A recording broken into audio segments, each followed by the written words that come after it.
can move mountains.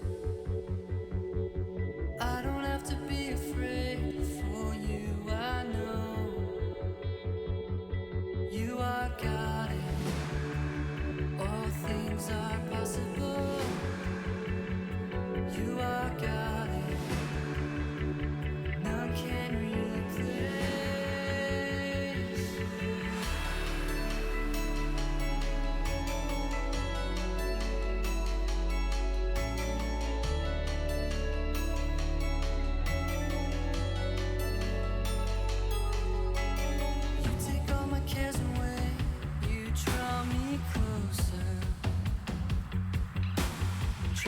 Every step I take for you, I know I got it. All things are possible. You are got it. None can replace. Jesus, lover of my soul, you never let me go. You never let me go. Jesus, it's your love, it covers everything. I hold you close inside of me. I'll never let you go.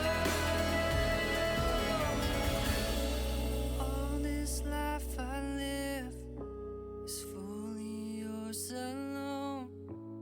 I have nothing without you, oh. And with my eyes set high and my will laid low, constant on the road, your perfect peace I hold.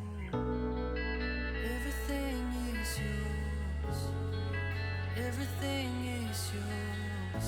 I'm never gonna be the same.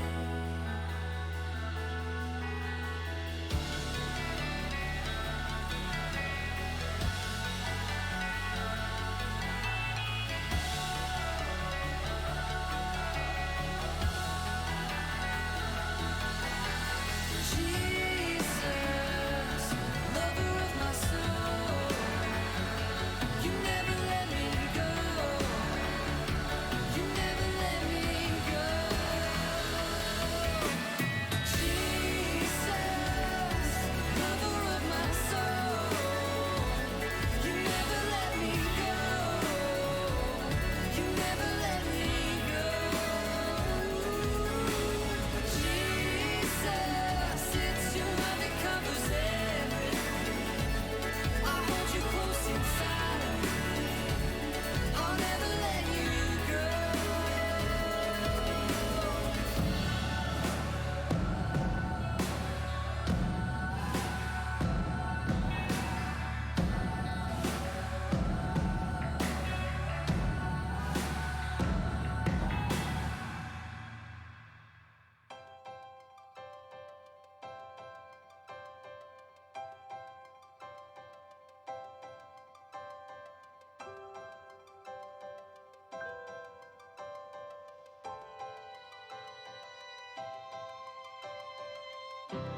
You never know how far we can still go.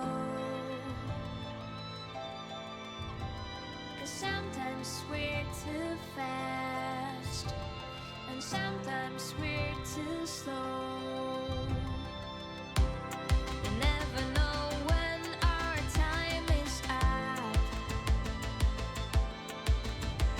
so we must say goodbye and leave these things behind. We never know, and then it's just too late. And when there's no way back,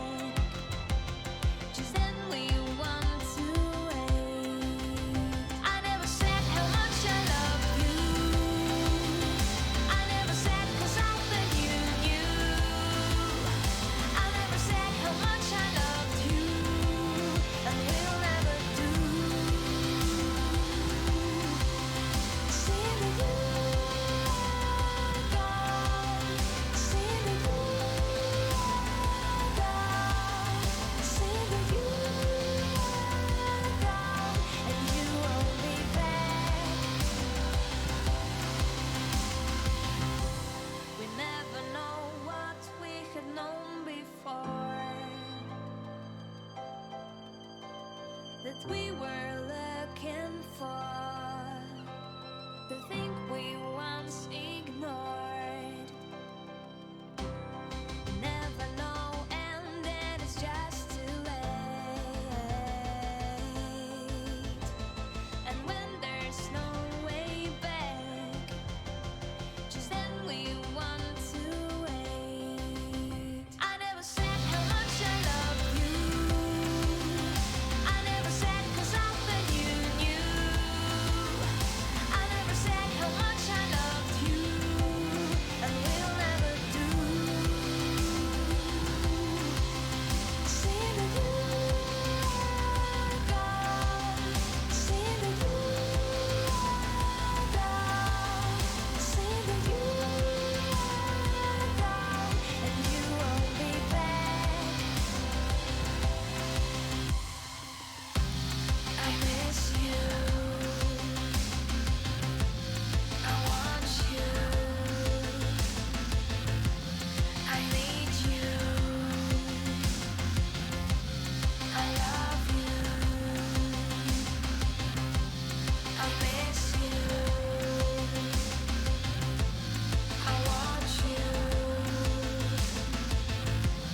I need you. Yes, I do. I never said how much I love you. I never said 'cause I thought you knew. I never said how much I loved you, and will never do. See that you are gone. See that you are gone. See that you are gone, and you won't be back.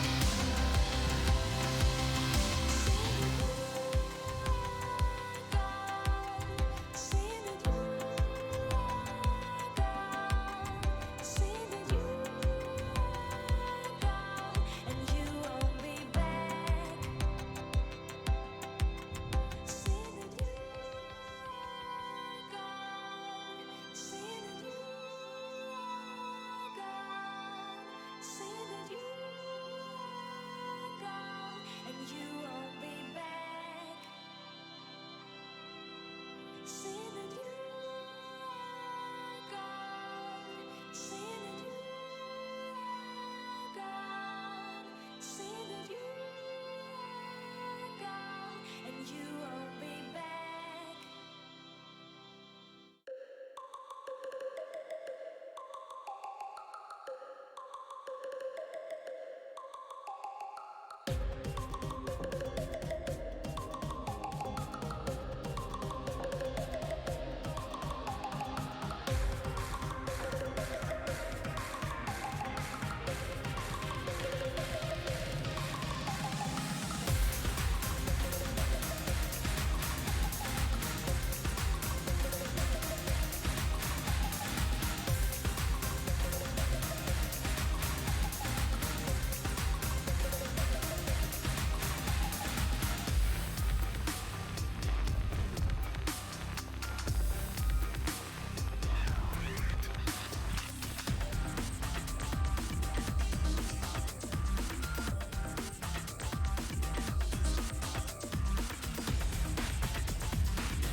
it's amazing, the subtle games that you are playing, and you don't even know I exist, but you have got me on your hit list, and you're conspiring, girl, you are sexual and bad, and now you got this on your conscience, because now I'm unresponsive.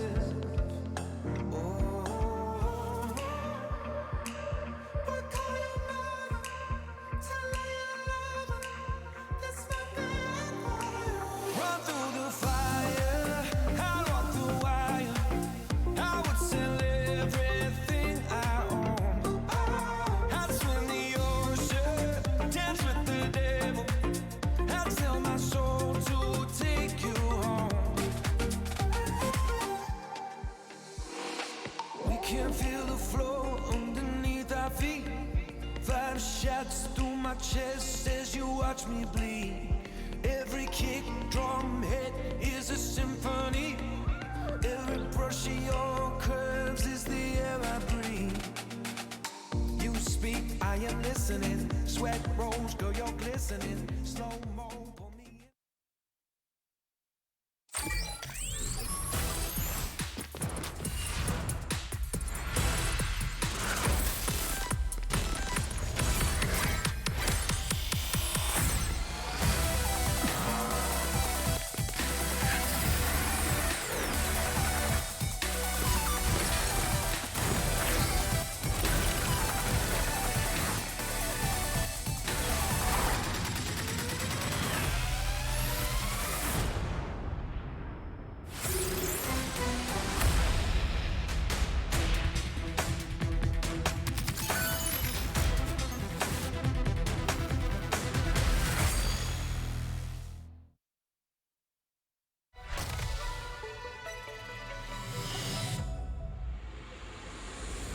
I get knocked down and I get back up. I'm riding high, never sleeping, living for the weekend down.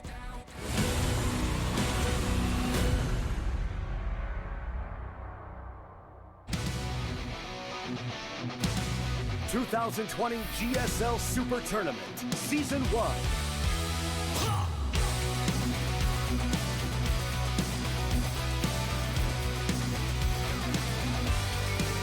The smoke is rising from out of town. They're tearing down utopia. Guys, we're back. Finally, GSL SuperTournament is on. It has been months since we have casted some StarCraft. When was the last time we had GSL? Is it in October? No, is it even? never. Never. It's been that long. It's been so long that we've never had GSL before. Well, this is going to be our first cast, and I hope it goes well. I do too. It is so good to be back, guys. We missed you. This is Super Tournament Quarantine Edition. Our CEO, Kevin, from Africa TV, has a few words to say before we start this event. Pastor Park says, so GSL Tournament's about to start. We're beginning our 2020 for StarCraft 2. Yes, it's been a long time. I'm glad that we're finally here. It's too bad that we can't have people in the studio. We're really sorry about that. But thank you, those of you for tuning in and joining us here. We hope to give you guys some entertainment while you're staying in your homes. Obviously, with coronavirus, we're all having to work together and stay safe. So let's get through it together. 오프라인에서는 직접 찾아서 좀 보진 못하지만 온라인상으로 많이 응원해주고 계실 거거든요. 그럼 개막 시작을 저와 함께 부탁을 좀 드리겠습니다. All right. Now we are announcing, I guess we are officially starting it. Cut the ribbon, Artosis. Get the bottle of champagne and smash it on the computer. Oh, nice. That's pretty good. Smash What it is right that? Is that for boats, right? What? You smash a bottle of champagne on a new boat? All right. Guys, we got a quick video, and then we're going to hop into our games. This is the GSL SuperTournament.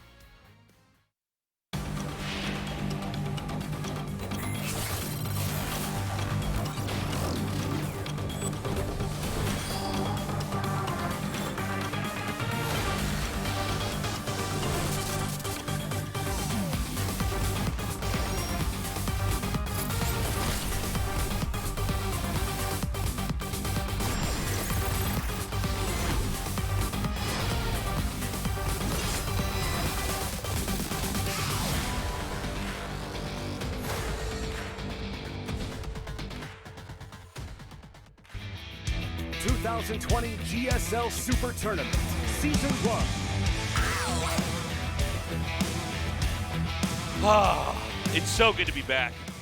It's been forever, man. Yeah. It is. Yeah. We always have to finish in time for BlizzCon normally, right? Right. So we usually wrap up all the StarCraft it would have been 2 like before September. BlizzCon.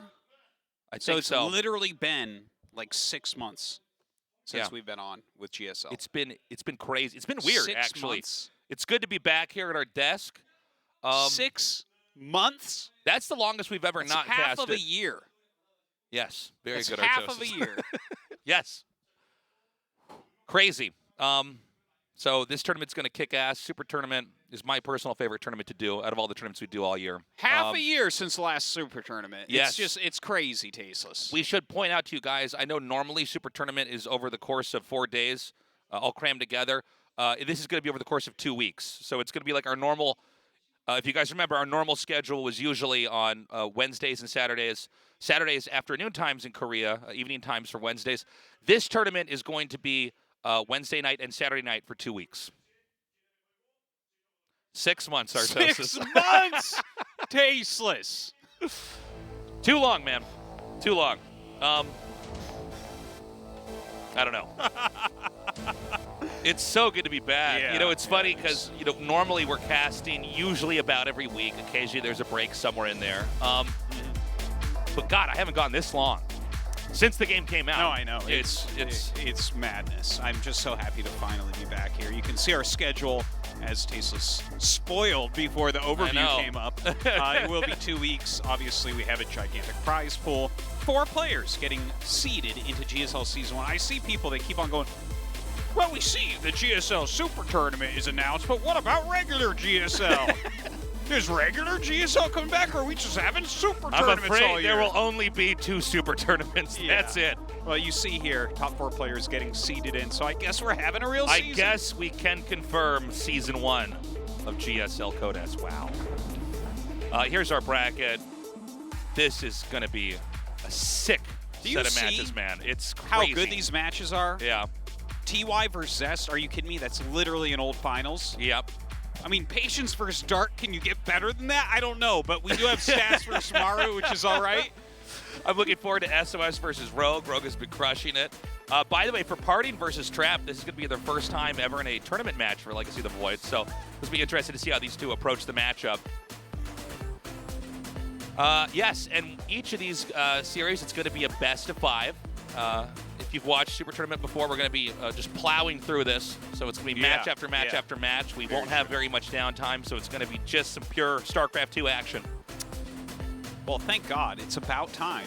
Yes. I'm in some serious StarCraft 2 withdrawal as far as casting goes. I know. Like, I got to watch We thought we were going to start but- the year a little bit earlier. But yeah, everything got delayed and pushed back. We're finally here. Well, 6 months. It's like, if we always had 6-month breaks, like, what would that even be? Unemployment. Yeah. My God. Well, here's the TY, the amazing VTY. VTY, VTY. the one and only. Some people type TY when they're saying thank you. Yeah. I type TY when I'm talking about this guy. That's And the- my wife's that's the like, proper you're usage. welcome. I'm like, what are you talking Yeah. about? I'm talking about TY, the What I'm pro trying to gamer. say is he's a great Terran player. What are you talking about? Yeah. She's like, but I passed you the ketchup. I'm like, Yeah. who says TY as thank you in real life? Get out of here. By the way, Zest has been on a tear lately as well. Oh, Your, yeah. your boy is finally back, Artosis. He's never left Tasteless. You and all the other Zest Me and everybody haters else and thought that doubters, Zest was all you people that only old look, hat. you're like, well, he didn't win a GSL this year. I guess he's washed up. This is the year of the Zest. It comes around every so often, Artosis. Dude, he's such a badass. He's so strong. He got second place at IEM. Yep. And I mean, TY, Zest, and Rogue are my boys. They're all in this tournament. I can't wait. One of them's getting to the next round, that's for sure, because they're playing each other. Yeah. As far as who's going to win this, like, obviously Zest is in great shape, but the reason why he got so far in Katowice was on the back of his strong PvP and PvZ. Right. Now, going up against TY, I don't know. I'm not sure exactly what this is going to look like. No matter what, it's going to be awesome. But yeah, I'm Oh, it better be. It's going to be good. You remember when they played in the finals of GSL in 2016? Of course, Artosis. It was a wonderful finals. So good to be back, man. God, it really has been so long. 6 months! 6 months, man. Oh! Never again. You and I. Please no. Listen, I want a pinky swear with you. Yes. Never again 6 months. Let's wear never again 6 months promise rings. That's a good idea. Yeah. Let's get a necklace and break it in half, and we'll each have half of it. And then, like, our great-grandchildren will meet up, and they'll be like, 6 months, never again. Yeah. Let's, Artosis, let's agree on this and also drink each other's blood. Is that how this works? Absolutely. Okay, let's go. By the way, our game is loading up. It's going to be on Eternal Empire. This is TY versus Zest to start the GSL SuperTournament. Game start.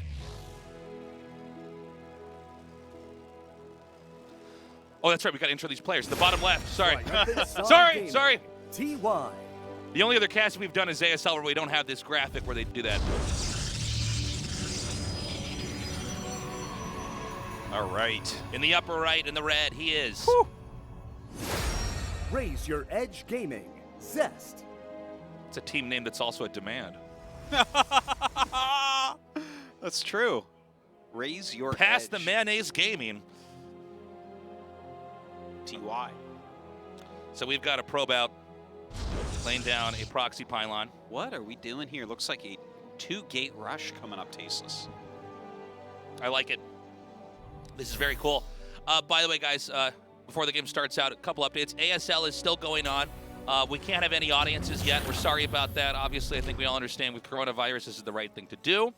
But we do have a brand new studio at Jamshil Station, which is just a few train stops away from where this studio is as well. Yeah. So we're continuing to expand here. That is at the Africa, what is it? The Africa TV Coliseum, right? The Freaka Coliseum. Unlike this, the Freak Up Studio. Yeah. Freak Up Studio remains. Some people were very nervous about that. Don't worry. Those of you guys that don't know what's going on but decide that you know what's happening, thought that the studio was sold or gone, that never happened. It was never said anywhere. Yeah. Our studio is still here. Don't just assume things. Yeah, don't just. Why would we do that? Don't believe everything you read on the internet, guys. We have a wonderful functioning studio. Why would we just be why like, would, you know what? Let's get a different one. Yeah. The screen's not long enough. Let's we need turn a this longer studio screen. into a McDonald's. What do you say? Yeah. No, so this studio is still here. But when things do eventually open up, I would encourage you guys, for those of you who have enjoyed coming down here, you know, at this studio, we're next to Coex Mall, which is, there's a lot of stuff to do around here. Over at Jamshil, another great mall area. We have also a PC cafe connected to the Coliseum. So you can play StarCraft, grind out some ladder games, and then when the other major games are on, you can go over there and spectate our matches there too. It's pretty awesome. Yeah, very cool. All right, so TY scouts that proxy gate, but Zest is not done. Yeah, there's actually an additional pylon being planted over here. I think that might be for a Stargate. We'll see. And coming in here and harassing pretty hard. You know, the Reaper really can't do that much right now. So the SCV is killed, denying the production of the command center. I'm sorry, it's actually going to be a robo down here. I love it. Very cool. Zest is not screwing around here today, Tasteless. No. And this forces TY to cancel my a God. huge tempo disruption here. Yeah. Now keep in mind that Zest is still on one base, right? But the fact that he invested in the command center, didn't finish it, and then had to cancel, very big interruption here for TY. Yeah. Double gate being made here as well. So it looks like it's going to be 4-gate. I guess he's going to go Prism with this. I think so, yeah. I tell you, it's this 6 months of no GSL. I've been playing like a lot of Brood War, and I played Scouts. Oh my God. I was going to say, I played Terran in that, and I'm like watching this Protoss just proxy things and script TY's plans. Your heart I'm rate's going angry. up. Yeah. And then I got to calm myself down and realize I'm a Protoss player in this game, and it's totally okay. I've been enjoying your ladder sessions, Artosis. I am often quietly lurking there. So, we have a counterattack here with the Hellion. And right now, he's just not going to pull his probes. He's decided that the probes are moving enough to stagger the shots. So 4 kills, though. Yeah, 4 kills. It's pretty good. But not many more. And now this counterattack's going to come in over here. And again, hitting the SCV, making the command center. Big warp in. Only 4 Marines is what I'm seeing here. A Widow Mine now coming up as well. Oh, jeez. This is doing some damage, Tasteless. Oh, jeez. Oh, jeez. Oh, boy. Oh, man. Oh, boy, howdy. These Protoss players are pretty mean. TY in some trouble right now. Yep. a loss for casters everywhere here as TY is looking like he will probably not survive this. We'll see. There is one tank set up over here, but I think he could just juggle some units right over that. Yeah, this is not looking super hot for TY right now.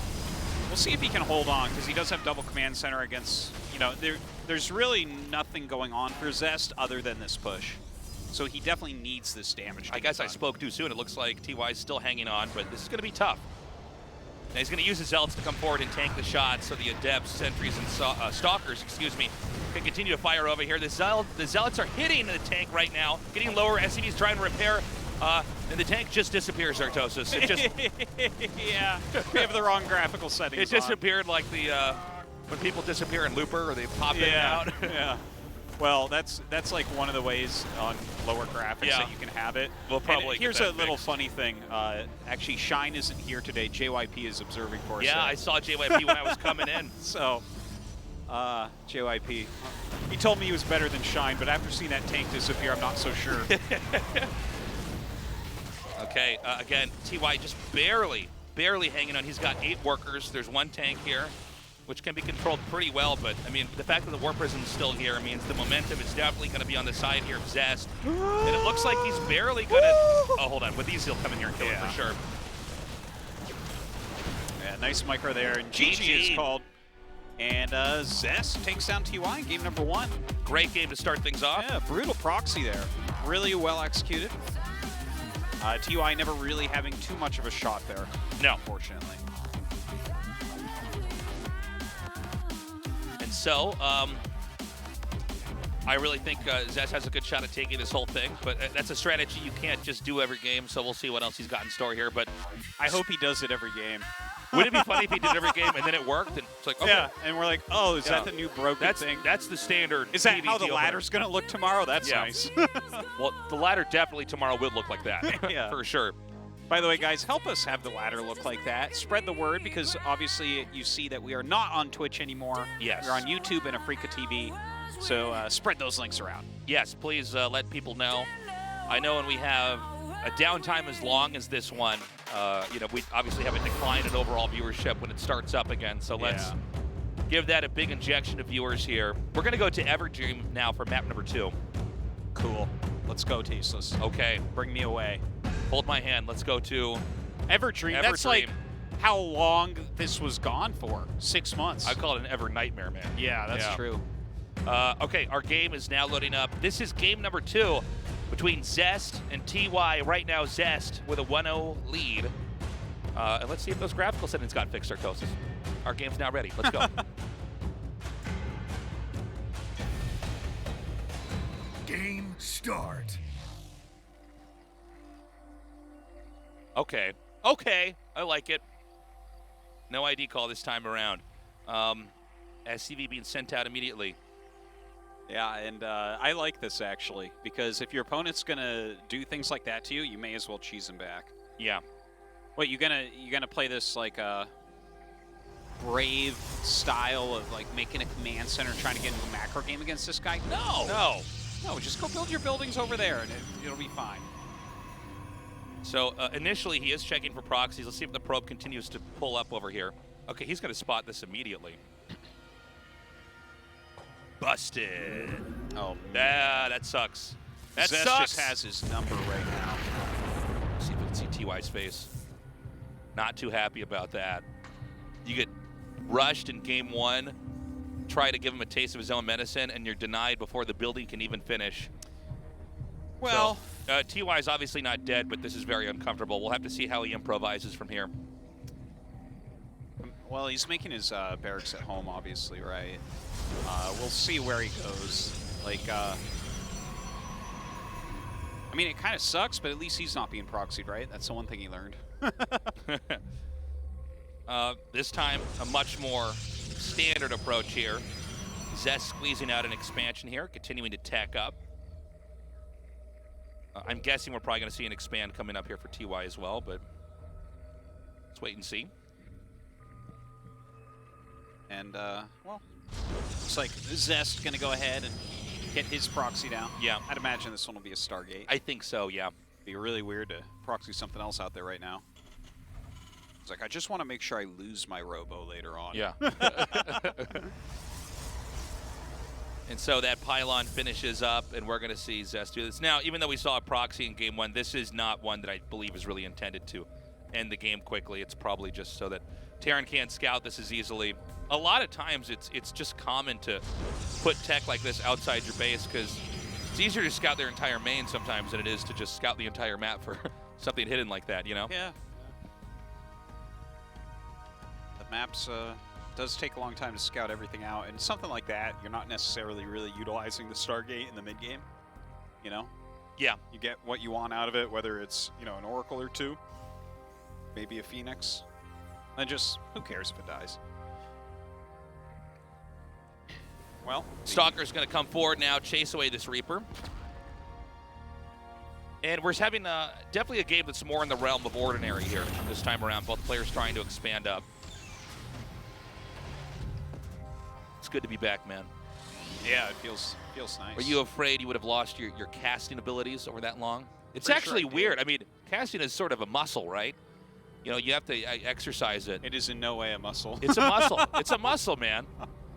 Where And is it we located? used to be jacked guys, but now we're Yeah. fat, flabby casters trying to get That's our true. casting muscle back, Artosis. Yeah, I can definitely get on board with that. But yeah, we're actually going to have a lot of StarCraft 2 now, as 2020 for us has finally started. So Yeah.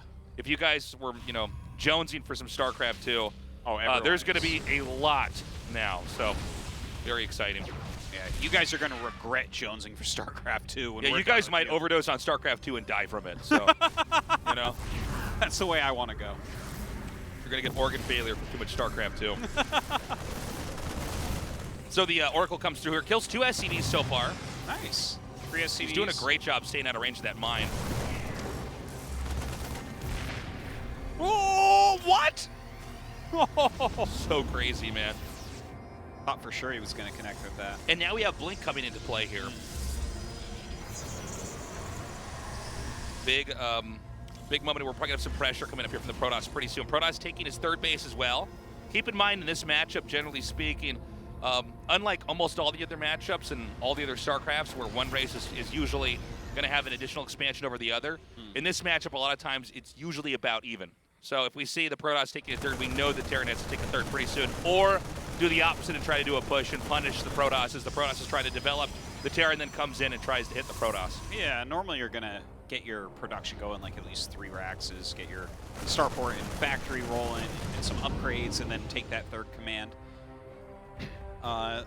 Let's see how TY wants to play it. Obviously, you know, there have been very popular 2 base all-ins in the past, but not quite ready to make that third command center yet. Very quick third from Zest, though. What was that? That was a pylon he Thinking canceled. about putting some pressure on there. And seeing the Forge come down here as well tells us it's probably going to be a little bit longer before Zest actually tries to do any major attacks. He's going to be investing in upgrades here, throwing down some more gateways. And now we're finally seeing that third CC for the Terran. Yeah, and the Liberator coming down. Looks like some nice scouting going on from Zest and just kind of spreading out his stalkers, making sure that he can catch anything that comes in. He knows that this is a prime time for some harassment. This Liberator, oh man. Okay, well that didn't do anything. And that also got Loopered out Just of the game. vanishes. Someone went back in time and killed that Liberator's parents, so he doesn't exist now. He just pops away. Okay, nice jump there. So far, TY, though, not really doing that much damage at all. You know, when you do these kind of attacks, you do actually have to kill workers, or you're basically just feeding the opponent's army. You're getting further and further behind. And now comes the push. This is going to get spotted and most likely tagged here by the Oracle. Maybe he doesn't have enough energy, but he sees it coming up here now. There it is. You know, I don't think he can really do that. I think this is much going to with get owned, this. man. I think this I is think like, he has to turn around. You ever had it in a game where you're pushing out and you're like, I think I'm going to lose, but I Yes. but I have to do literally something. multiple times every day. Yeah. Yeah. Not surprised to see him turn around a little bit here. Obviously, the Stalkers are behind him, so he has to respond to that a little bit. Okay, the Liberator's coming down again. I think TY never really thought that he would move all the way with that push anyways. Just keeping some pressure on Zest here and making him do things is enough. Nice runaway here by Zest. Again, you know, Zest has been sitting on 3 bases for a long time. Looks like he was thinking about tagging this once more. Maybe not enough energy or something. Yeah. Oh, Stim's just now coming. That's a good ability to have. Yeah, no, it's all right. But yeah, for now it seems like there's just going to be some roaming here from TY as he comes out. But I think Zest is really just in control of this game. Look, he takes out a tank, blinks away. He's lost 3 tanks already. Those are kind of important units, yeah. Especially defensively when you're going to be taking your third base. When we have as much downtime as we had here, it's really interesting to come back and see where everybody's at, you know. Some players really have atrophied while others have made major advances in their skill. I would say that right now they're both looking completely good. Obviously they played well at Katowice as well. It looks like Zest is just going for a massive attack right now. He's going to dive in here now. A lot of Marines over here on the high ground. We're probably going to see another warp in come as SCVs are being pulled to try to body block a lot of these Zealots. The Archons just barely firing up the hill. The tank does go down, and it's SCVs bunched up here on the ramp just trying to deny this giant Protoss army that does eventually breach it and push up GG.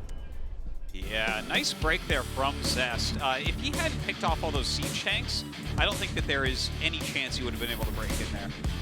Yeah, I totally agree with you. Zest coming out fast and furious so far today. Yeah, he's looking very, very strong. And let's see if TY can turn this around. I mean, game 1 was a proxy that was very successful. Game 2, let's not forget that TY actually was opening with a proxy that was immediately scouted. Zest basically stamping out that option before it really ever got to develop. And from there, Zest just played a very good control game, deflecting the drops, slowly eking out a lead. When he identified the tank count was low enough that he has enough of an army that he can just push in, he did so and won the game. Yeah. So this is either going to be a 3-0 where Zest moves on, or TY will come back with an insane reversal here. But right now, I think this could easily be a 3-0. Just seeing how strong Zest is. We already saw at IEM how well he did. I mean, Zest is at a different level.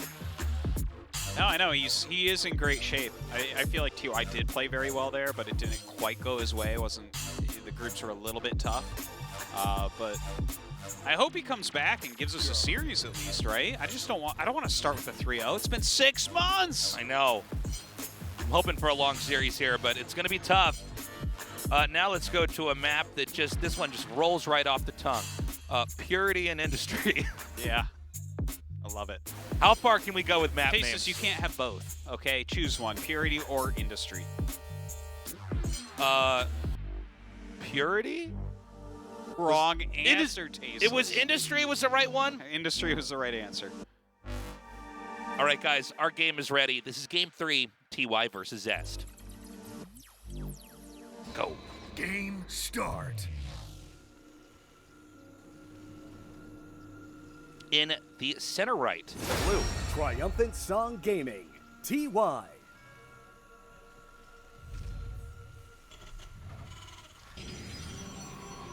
And,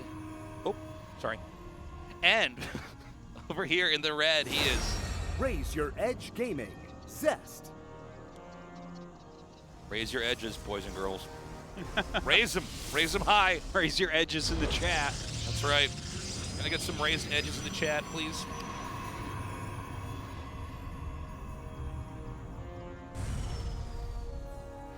Okay, so let's see what these guys have got in store for us. So far, though, Zest looking so strong. Yeah. So, it'll be cool to see how this plays out. Of course, I've heard people refer to this map as a scrap station reskin. Do you remember Scrap Station? Yeah. The upper left part of this map looks like you would get your toy trains and track them onto these little grooves here and have them roll around.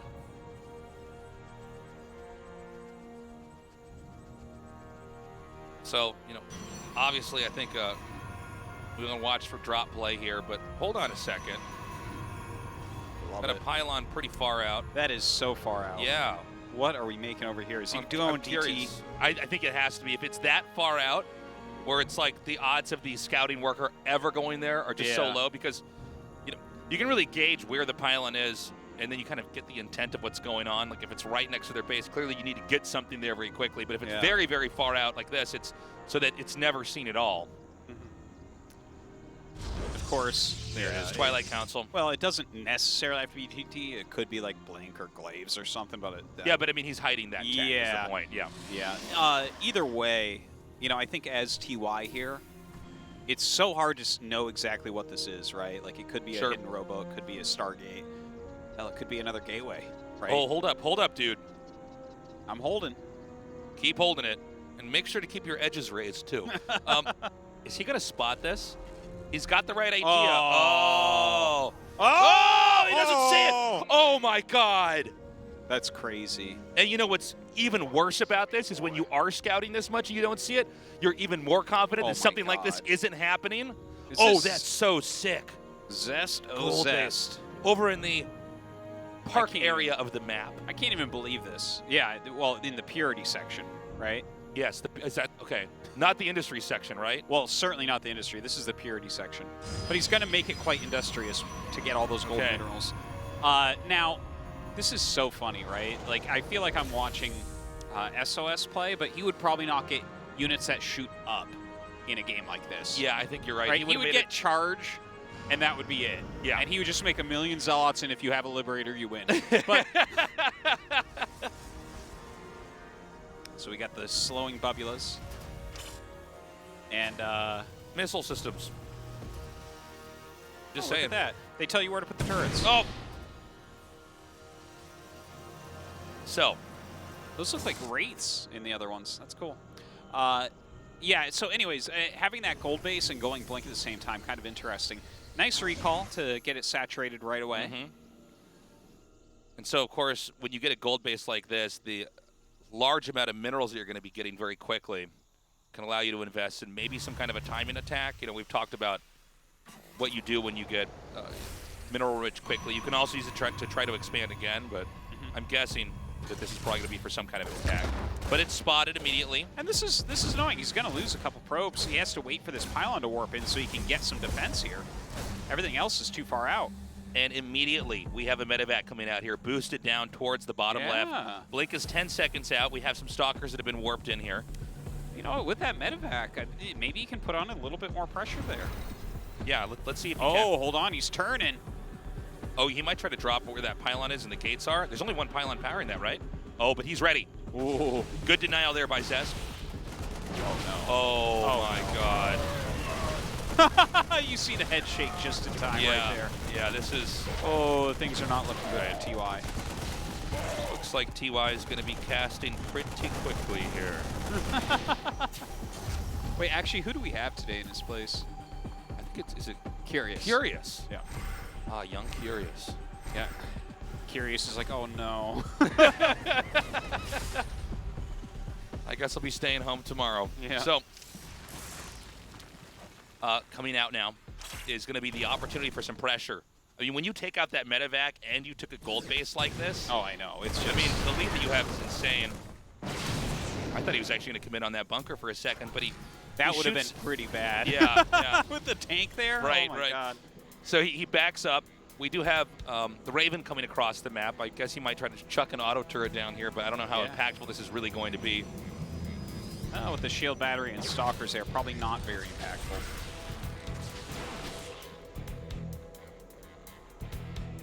I wonder what the physics is behind those things, that the Bubulas that slow everything down. Why don't they slow down like lasers? Well, that's a good point. Right? Because they're slowing down some attacks. Like, Artosis, let's say a Zealot how charging. very unrealistic. I know, right? By the way, I don't think TY can get a third for a while here.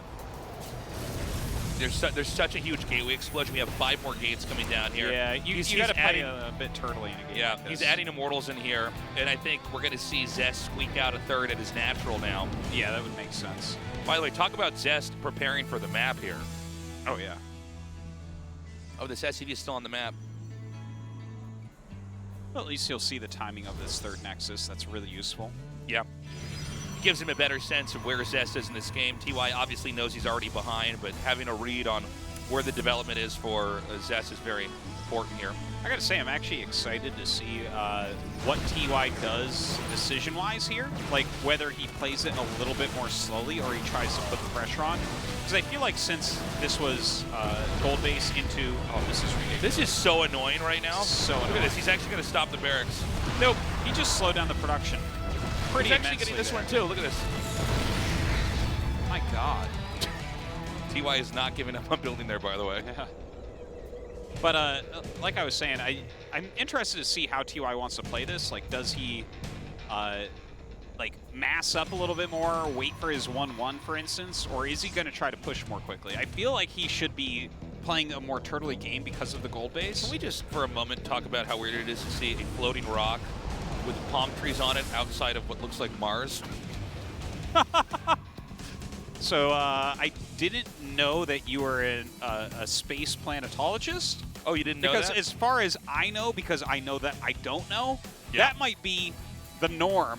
And what we have right here in our little solar system on the edge of the universe is like, this is the weird one, where all these people on their floating islands with palm trees are like, what's Hey, this man. Earth thing? They don't have any floating islands. I know. So it's all just like connected in a ball? Is that it? Yeah. It's like, wow, that's boring.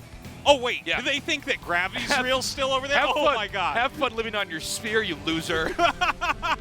Oh, hold up. Big drop here. Now, this is the play that TY needs. He needs to come back here and do some serious damage. Because right now, Zest is in the lead. Really good storm over there. Now, look at these Marines in these Widow Mines over here in this corner. Yeah, that's actually really hard to engage right now, Yeah. but he is coming up with that Immortal with Oh a couple my God. sentries, so it will get clean.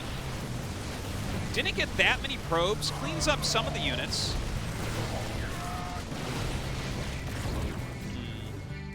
Seems all right for Zest still.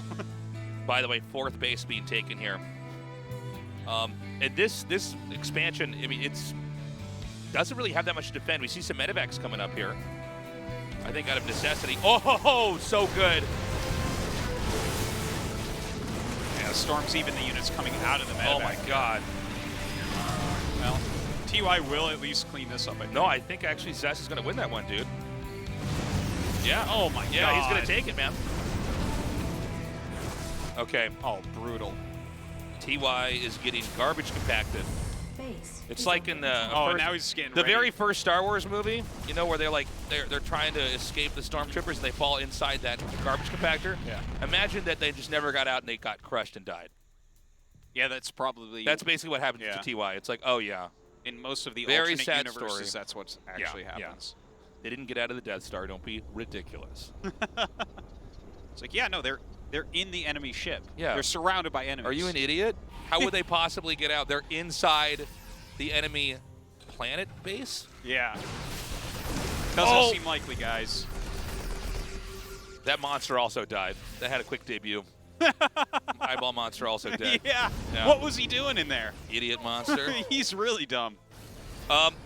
Okay, Blink forward here. He's going to gun down that first tank. Great storm, by the way, on the Widow Mines here. As we're seeing Zest just chew through whatever else TY has remaining. TY had to try to expand to catch up, but that gave Zest a really ample opportunity to come in here and punish that. And Zest just pushing forward. I mean, Zest, a really dominant display here of strength as we start the first best of 5 here in the Super Tournament. We thought this was going to be a close series. We couldn't have been more wrong. Zest just dominating here as we're watching just how long it's going to take to kill this bunker. Quite a while. Yeah. Quite a while. 29 SCVs going down, trying to repair that bunker. Well, doesn't quite work out. So we're going to have GG in a moment here. There it is. Zest takes it 3-0. He is lethal, man. All right. Zest continuing to show top form. Very aggressive plays, and TY. unfortunately TY just... Very salty. Yeah, getting massacred there. That's tough, man. I mean, considering how dominant TY's been before, you know, and with us finally starting up StarCraft 2 in Korea here with the Super Tournament, man. Not really exit for our hero. A big loss for casters everywhere, I guess you could say. Yeah, for sure. But Zest is looking like he's going to go deep in this tournament. We've got plenty more good matches for you guys today. Coming up next, mirror matchup PvP. Oh, is it Parting versus Yeah. Trap? Oh, I always get excited love when this Parting's match. playing. He's so crazy. Yeah, I'm looking forward to it. I don't think it's going to be a 3-0 like what we just saw there. No, I think it's impossible for it to be a 3-0 basically because, I mean, parting is going to be very cheesy probably. There's going to be like cannon rushes in there, and Trap is not going to die 3-0, and I think it's impossible for parting not to take a game. We're going to go to a break. When we come back, our second best of 5 in the GSL Super Tournament. Don't go away.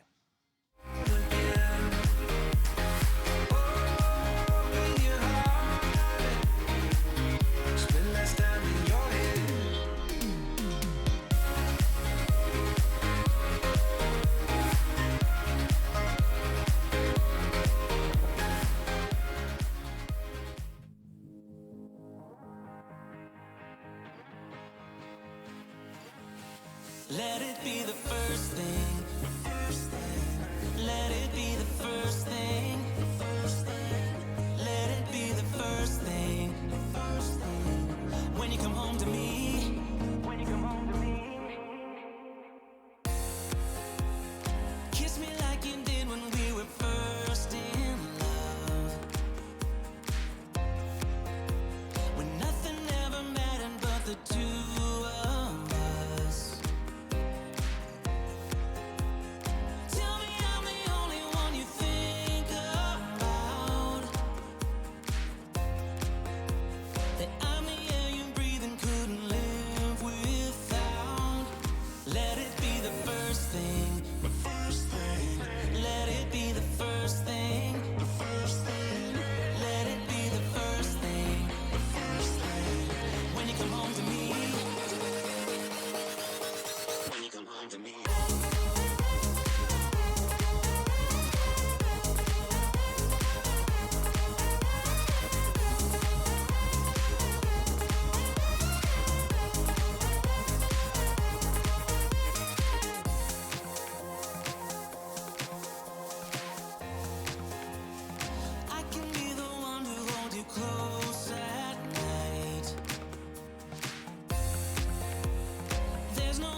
2020 GSL Super Tournament, Season 1.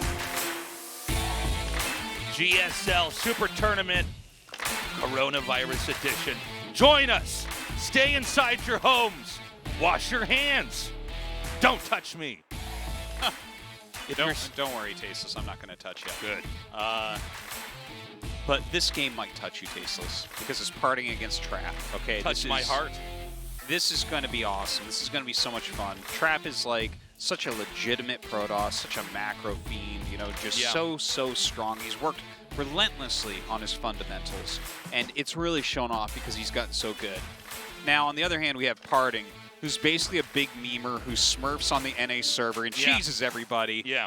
But he's a badass world champion and can get very deep in any tournament. Yeah, I mean, his play style is on a very far, I guess you could say a very far end of a spectrum of cheesy, aggressive, really wacky approaches to matches and matchups. But he's living proof that you could become a world champion with that. Yes. No. Well, it's kind of funny too. It's kind of funny how like just the story of his career, I guess, right? Like he went so far just based off of execution and tight build orders and stuff like that. And then he kind of disappeared for a little bit, and now he's back. And out of everyone who's come back, he's come back the strongest. Right. And the thing is, he'll be an underdog, like his MMR won't be as high and no one thinks he can do it. And then he's just like, I don't know, here we go, woo! And he wins. And it's like, oh, okay, yeah, that's... Well, I feel as though Parting is really capable of beating pretty much anybody. He's one of these guys that truly knows how to win. But I will say this, I think a lot of times if you put him against some of these other players in 100 games, almost all the other players come out on top ahead of him. But in a best of 5, a best of 3, Parting knows how to approach that better than a lot of other players. He knows how to pull a fast one on you. He knows how to pull, the rug out from under you. I think this is something that people have a hard time understanding because they're like, Stats is better than Parting, and Stats is better than SOS. And it's like, yes, okay, it's what Tasteless just said, where out of 100 games, Stats is going to grind these guys into dust. But when people like SOS, people like Parting, they're just, you put them into just like a random match, and they're so dangerous. Yeah. He's so he could beat Trap. Don't tell me he can't beat Trap. If you're going to have a money match against him, you would be a little bit worried. It's like, okay, is there money on the line? I don't know, man. I mean, you know how he plays. He might do something so crazy I don't see it coming, and he just robs me of my win. And that's why you always got to watch out for Parting. But I'll say, Trap is such a strong player. He really can do pretty much anything with the race. Yeah. I mean, one thing that we tend to not see from Parting, for instance, is just very safe expand in a macro game. Not too often. Not too often. Where I think Trap actually can play a lot like Parting at times. So a lot of mind games going on here, especially with these two players. And by the way, guys, these two players have never faced off in Legacy of the Void. Here. Did they not play in the qualifier for Katowice? We're talking about in Korea here. Oh, okay. Yeah. Well, just steal my thunder, Artosis. Like, actually, Tasteless, not so much. Could have sworn. So, Parting versus Trap, guys. We're going to go to Everdream for map number 1, and our game is now loading up. This is Parting versus Trap at the GSL Super Tournament. At the GSL Super Tournament. 6 months later. At the GSL Super Tournament. GSL Super Tournament! Game start. Okay. And we did it. We have 2 probes immediately coming out here. And no surprise here, that's from Parting. Yeah. Second probe coming as well. So what is he going to do here? We have a Forge being made, so it's going to be some cannonry. It better be. We need cannon rushes. Yeah. Like, this is one of Parting's special things. He's really one of the best cannon rushers in the world. This is the way that... And there's such a giant difference between people who know how to cannon rush correctly and people who do not. I'm sorry to break the fourth wall here. Are you okay with your audio now, Artosis? Everything's great. Everything's good? Okay. Everything sounds amazing. Your voice, I know your voice is a little bit softer in your mic now, but it sounds like you can hear fine now. Good. Okay, here comes a normal timing probe. Oh, the gas! What's up, son? Oh, and Parting puts down the pylon. So sick. Cancels. He's coming over here with his own probes. He's got to get this block off. He does get it up. Oh, the cannon's coming.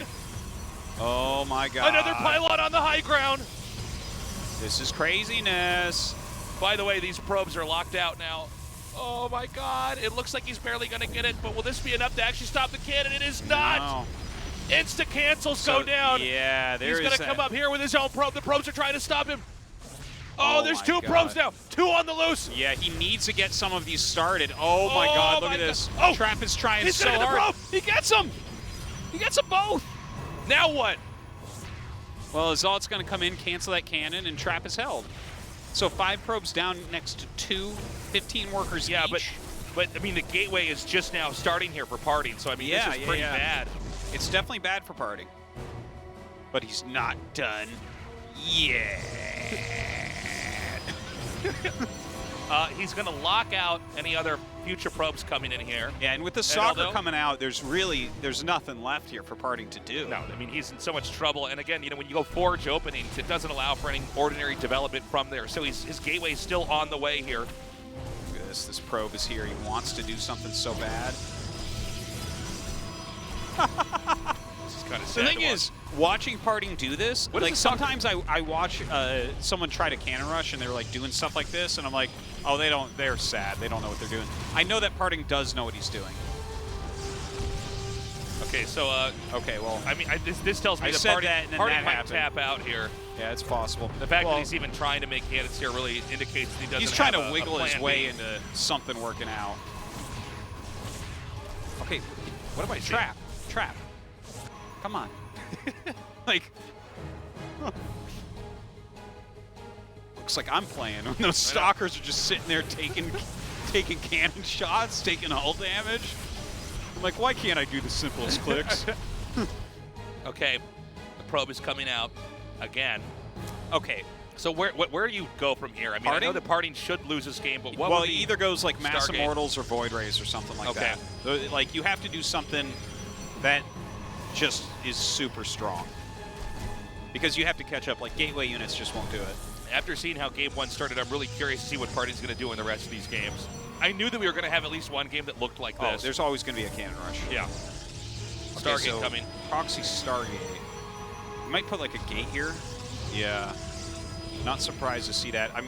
I am wondering exactly what this is going to look like. Like, I think it's going to be Oracle, but I'd love to see him spice it up a bit. Some Void Ray action would be really cool. Because I think he has to do something outrageous to win. The Oracle, you're just looking for the luck of the Stalkers not being in the mineral line, right? Yeah. Well, sometimes you can just blindside him with that, Yeah. I mean, I think out of all the players in the world, Party's basically the best at that, right? At blindside? Yeah, just completely, like, you don't see it coming. You know that there's going to be something coming, but you don't know what. Yeah. He does and have a by the big way, range. he's scouting. He's combing the map now with this stalker. And he's going to see this, and it just gets worse for Parting here. I mean, yeah, Parting, that's not good. as this game unfolds more and more, it's very clear that Parting is probably doomed here. He didn't see the Stargate, did he? No, he did. He moved down just a little bit. Okay. Yeah, because that would actually be... Because if he didn't see the Stargate and you think this is just a warp gate, That would be like a all your crazy- units are at the front, and then the Oracle flies in. It's and like this Parting's insane red herring. Like, you see just Yeah. enough to completely misread yeah. the situation. Here we go. He's more than ready. Oh, no. Oh, no. So... God, I tell you. Trap is just trying to hold everything off and eventually, I think, squeeze out an expansion here. We've got the hallucinated Phoenix moving through here.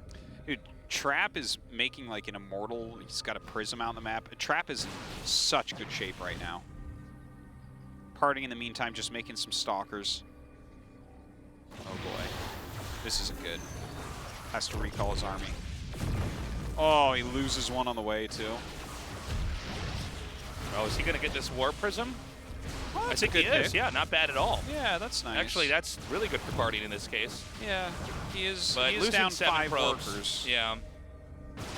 And he's playing with just stalkers basically against like Immortal. Once the Immortal's out, the Stalkers are way less scary. Immortal is basically the best unit in the game. It's a pretty good unit. It's pretty but good. Don't you bring that best unit in the game crap here when the Baneling exists, okay? Okay. The Baneling is so much better than the Immortal. The Baneling and the Immortal are basically like StarCraft 1 units, where like StarCraft 1, everything's a little bit ridiculous. Everything is, yeah, there's a lot of ridiculousness, but nothing compared to the Baneling. If the Baneling exists in that game. Yeah. Immediately explodes and does splash damage. That's pretty crazy. Yeah. Now, if you let it attack you, you're in trouble, and if you kill it, you're in trouble. It's yeah. like, what? What? Well, surely it must cost 1 to 2 supply. Oh, that's where you're wrong. Half a supply. Okay. Right now, Parting is just waiting outside of Trap's base. Yeah. I think at this point in time, it's pretty normal that Trap would probably just want to expand. Yeah, like we're saying here. Just get into their base. Now, Blink is being upgraded. Okay. And we don't see a Nexus being made right now for Parting, which means he's going to lean in even further to some kind of a timing attack. But how effective is this really going to be? As every minute passes, we should have more and more Immortals in the game. We already have 2 with a Warp Prism, by the way. Yeah. Now, if Trap... Sorry, go ahead. Well, because he's going Blink against Immortals, oh, gee. Okay, well, yeah, he can leave now. Okay. Like, this is too much. That's too much damage. Like, his plan is actually just gone. Because I was going to say, like, it felt to me like if Trap just sits there and doesn't do anything, that's a winning move, you know? Yeah. Because Parting needs him to, like, move into the wrong position so he can get some damage done. But then he just lost, like, 5 Stalkers for literally 0. And already it was bad, but this is giga bad. This is giga bad for sure. I mean, it's, I don't think there's any recovery here. Usually if you hold off some crazy cheese, all you have to do is continue to progress and expand. Because really at that point in time, it's the opponent's problem to try to figure out how to win.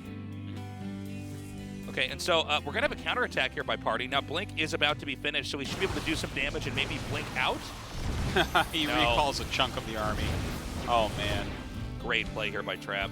You know, games like this, like, you are really rubbing 2 nickels together to make a quarter, and eventually your opponent is going to figure out how to just kill you. Yeah. Like, Parting is running around trying everything in the book. Doesn't matter, though. He, like, just... Wow, he gets the prison. Look at that. Okay. But certainly this cannot last, right? I don't think so. But, I mean, you know, if Trap tries to force his way up this ramp right now... If Trap overextends, yeah, that would be one way that he could do this. But I think Trap... I think he knows what he's doing here. All right, we're going to have an attack over here on this one Immortal, but... It is almost impossible for him to lose. He's got 3 Immortals and, like, as many Stalkers, and he has Sentries. I mean, as good as Parting is with Stalkers, I don't think there's any way it's physically possible to finesse your way out of this. No. Or, you know, just use really good micro. Yeah, it's... And even getting up here and seeing he has no expansions, like, okay. Yeah.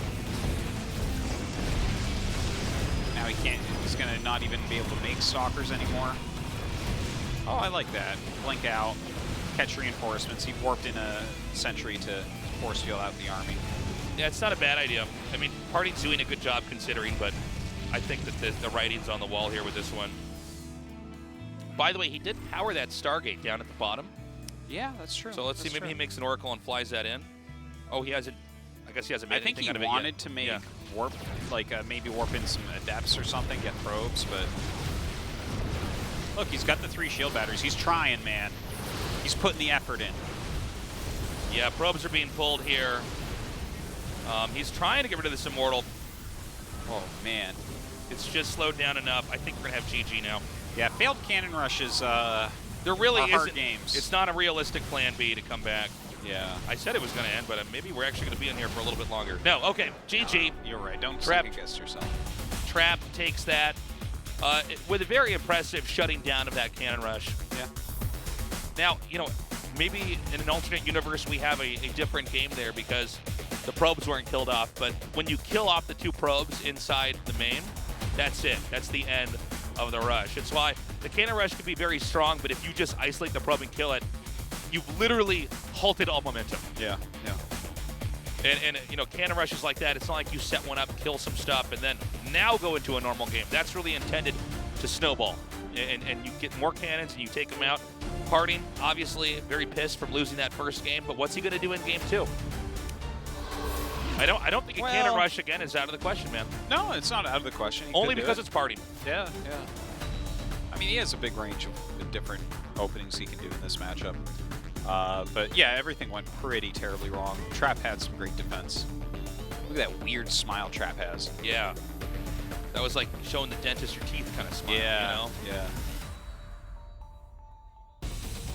So, our countdown is now starting. It's going to be on the map, Eternal Empire. Trap with a 1-0 lead. We've already had a 3-0 victory here with Zest crushing TY. Will we have another?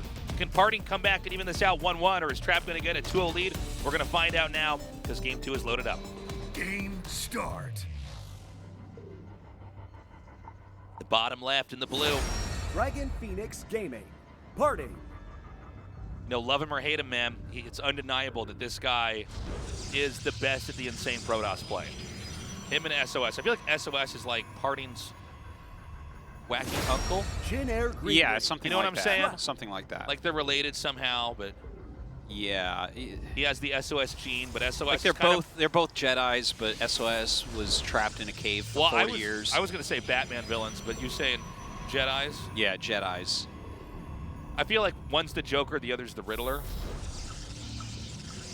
You know, I because the mean, play is crazy and it's yeah. evil. That's true. Who's the Penguin then? That's you, right? I think so. I think I'm Clayface or whatever. One of the lowest tier ones. Yeah. I'm that guy. I'm that alligator guy that lives in the sewers.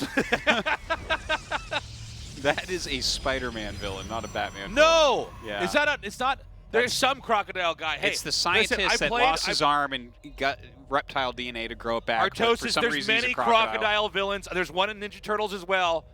Yeah, of course there's one in Ninja Turtles. That's completely different. There's all sorts of animal villains in Ninja Turtles. Yeah, and human villains. Not that many, actually. Well, actually, I guess not that many. That's true. Well, Baxter's Wow. half human, then he's also a fly. Yes, that is true. There is some crocodile guy in Batman, because I played the Batman game and I fought some, I can't remember which one, I think Arkham City? There's some crocodile guy somewhere. So you say. People are tweeting right now, Artosis, one of us is right, one of us is wrong. Yeah. Well, I don't really believe guys in the chat anyways, so. Yeah, that is true. So, no cannon rush this time. Yeah, Harding that's a shame, isn't it? is still, it's very possible he's going to do something crazy, though. Yeah, very likely even. A couple stalkers to start for him. Trap instead, going for the Adepts. And maybe, just maybe, we'll have a normal PvP Yeah, here. no, it could be. That's like the cheesiest thing a cheeser can do is just expand. Yeah, You know? we call it macro cheese. You just play a normal game after doing nothing but all-ins. They're over-defending, trying to ferret out what you're doing. Got him. Yeah, it looks like a very normal opening from Parting. Not getting fancy at all. PvP I think can we're go going to see a into Nexus go down both sides. Yep. And if we do have Nexuses go down on both sides around this time, then we're probably going to go into a macro game. Maybe even both of them getting third bases. No, don't go that far. PvP, it's one of the matchups. It's kind of always been like this, where it can go into a macro game, but a lot of parameters have to be followed before that's going to happen. You know. I have met the enemy. So it doesn't actually spot the Nexus, but definitely feels like a Nexus build. Right. It's Adept Shades. We'll check it out and make sure.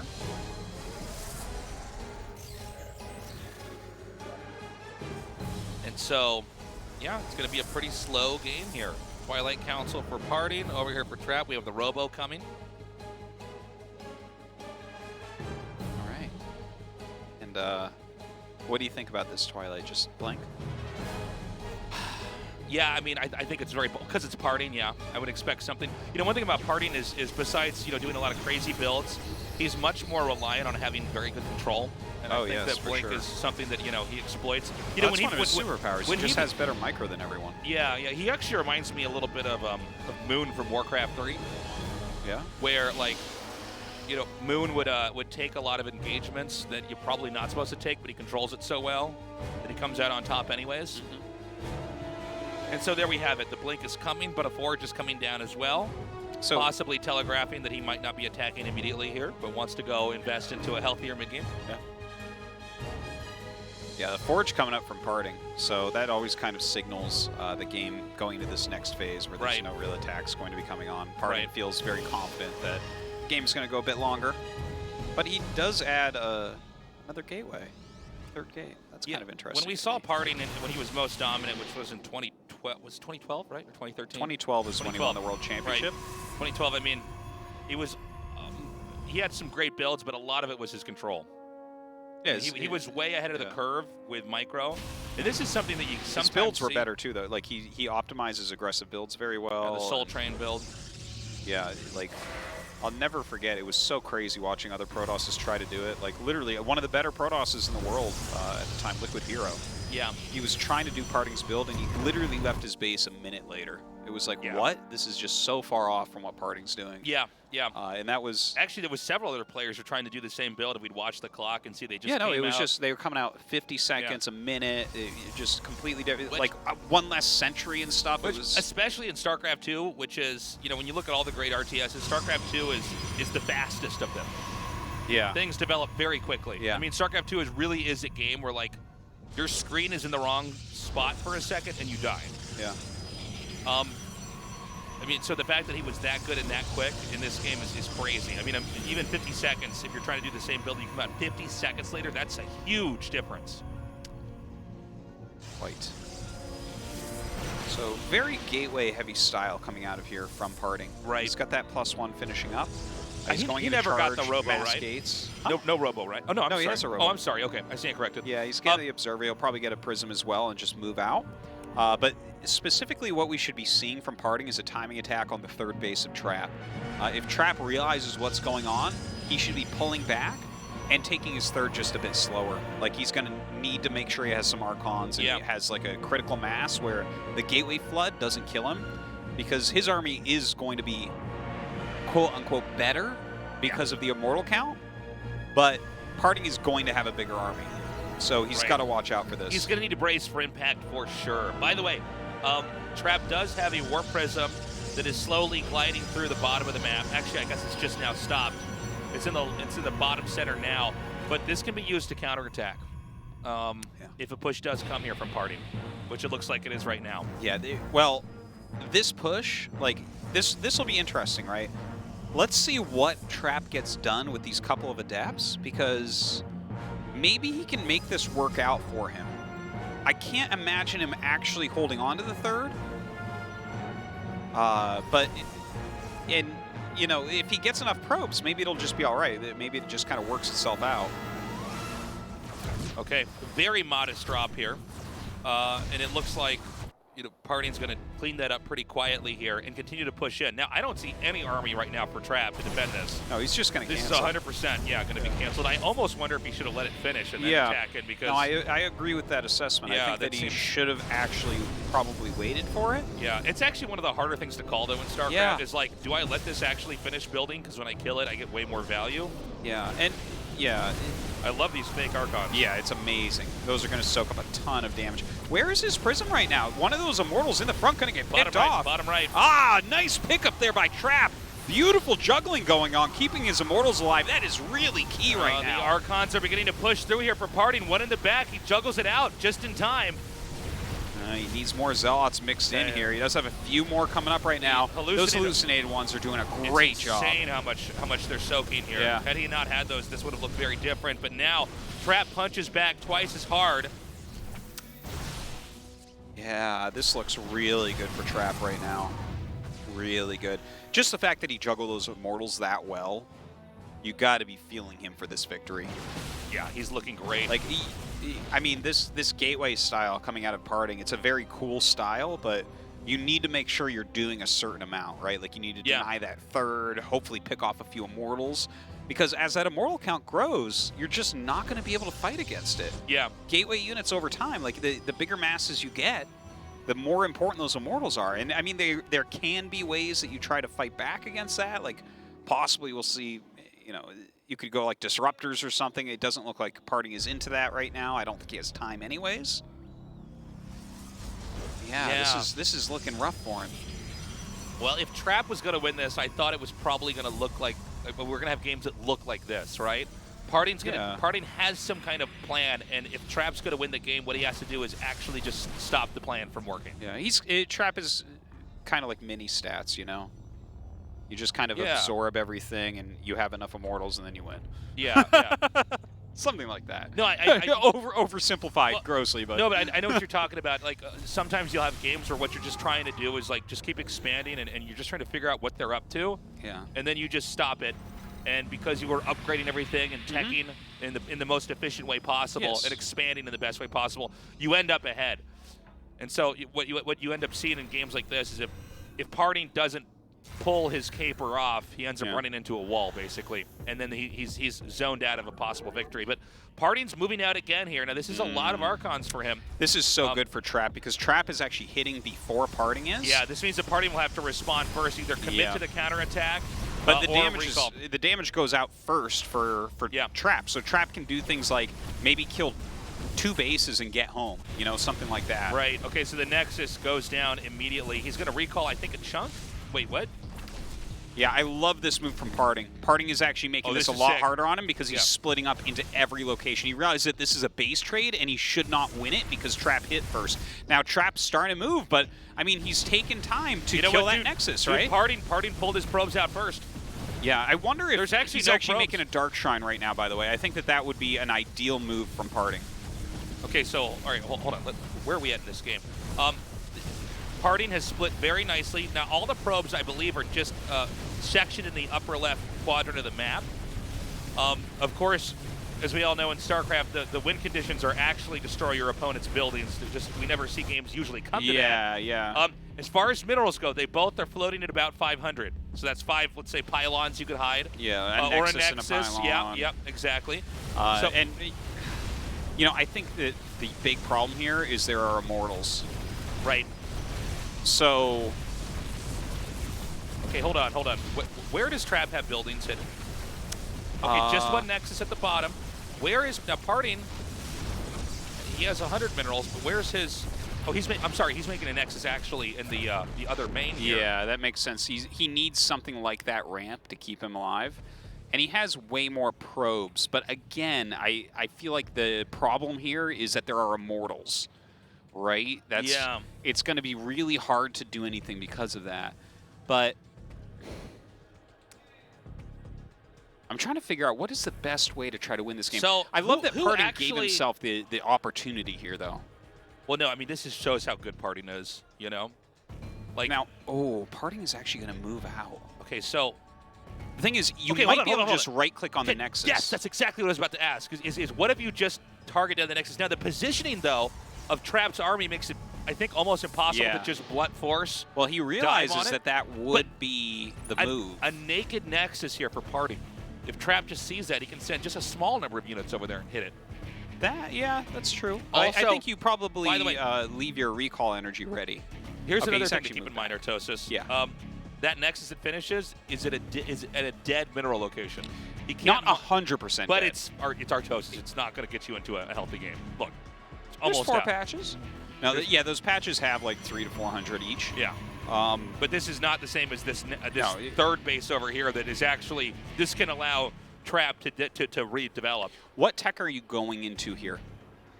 Well, I feel they like both there's have observers, several things that could be very good here. Is there any DTs viable at all, I wonder? Well, that's what I was thinking too, kind of. If you could get rid of the observer, that's like huge. By the way, it's only 5 workers here. Big difference from the 15 that Parting has. If he could come in here and maybe even snipe some of these probes, that would just be huge. He's definitely trying. Some good micro there. Good micro. Don't forget, there's no actual blink here. He got one of the probes. That's 20% of the workers killed off. How crazy. Okay, 6 months. He's mined enough. He's going to go now to the natural here. Yeah, this makes sense, right? Yeah, I like this a lot. Because like, you can't just sit there and build pylons all day like you mentioned. Oh my God, this is a huge move. I love it. Oh my God. Oh my God, that's so Oh big. my God, that's so smart. He takes out one immortal like that. Yeah, and that's funny because like I thought he'd maybe keep his observer over on this edge because he had the 2 immortals sitting there. And I was like, oh, that's smart because now he can stop the stalkers from harassing. This is but so now he's sick. just losing extra Here's units. the thing, though. I do feel like Parting is actually a better player in this kind of situation. Yeah, well, Trap doesn't get into these situations much. He normally muscles his way through everyone, Yeah. whereas Parting does like funny cheeses that get him into weird positions, and he has to fight out of them. So you're definitely right. Oh, he gets another unit. Look at this. This goes This guy's a long a magician. way. This goes a really long way, man. It's so Dude. Parting is wild. with the Warp Prism over here and these Stalkers. He has, in some sense, pinned Trap's army to this location. This is allowing free-flowing development over here on Parting side of the map. Yeah. But as I say that, Trap, he's Oh, actually going God. to push. Here we go. Okay, now This is super funny because this could have happened a long time ago. he's gonna kill the natural for sure, right? This army's just better than what he's got over there. I think so, yeah. Well, hold on. It's one Immortal was left for defense, so if he takes it at a choke, I guess Parting can still hold on. Look at this. Oh my god. Oh my god. Oh my god! Oh! Oh, he loses one. What? Oh, it's dead. Whoa! Oh, he's going to recall the Warp Prism that for micro makes purposes. so much sense. Of course, you need the Prism for the micro. The jugs. You need it for the jugs, Tasteless. This is so crazy. Okay, so infrastructure is being reintroduced in the game here by Parting. Surprised he's making it down there. Because I feel like he definitely could lose this base. Okay, the push is coming. Oh my god. All right, now Here we it gotta is. watch the Warp Prisms. It's all about the Archon juggling. Oh my god, I think Trap might have a little bit too much. He's arcing around. It's all gonna come down to the micro. You can't really target the other player's Warp Prism. You gotta just try to pick up the weakened Archons. Profile Parting's doing a decent job, but Trap gaining some ground as he pushes through. That's it, GG. Great game by Trap. That was an awesome game. That was an awesome game on both sides. Parting really making things happen when it didn't seem like they could. Trap started that base trade well ahead of Parting, then Parting split his units beautifully. Just really well done. Wow. So, we are going to go to game 3 now, and I'm really excited to see what's going to happen. I wish kind of that Parting would have won that, so we would have been tied up 1-1. But that was a cool PvP. Yeah, that was really nice. Wow. Unfortunately, I feel as though we might have a 3-0. We can't just have 3-0s all day. I don't want it, Artosis, but I'm worried. What a great endgame, though. 6 months to no GSL and I come back to a 6-0? No, not happening. Artosis, I know that you're worried about that, but I want you to focus in and be zen about it. Which people is know me as because the that Zen happens. guy, you know? That is not true. What? Start. All right, guys, map 3. In the upper right in the blue, he is. Dragon Phoenix Gaming. Parting.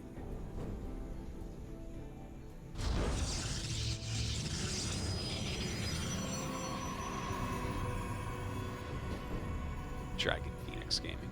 And in the bottom left in the red, Jin Air Green Wings. Trap.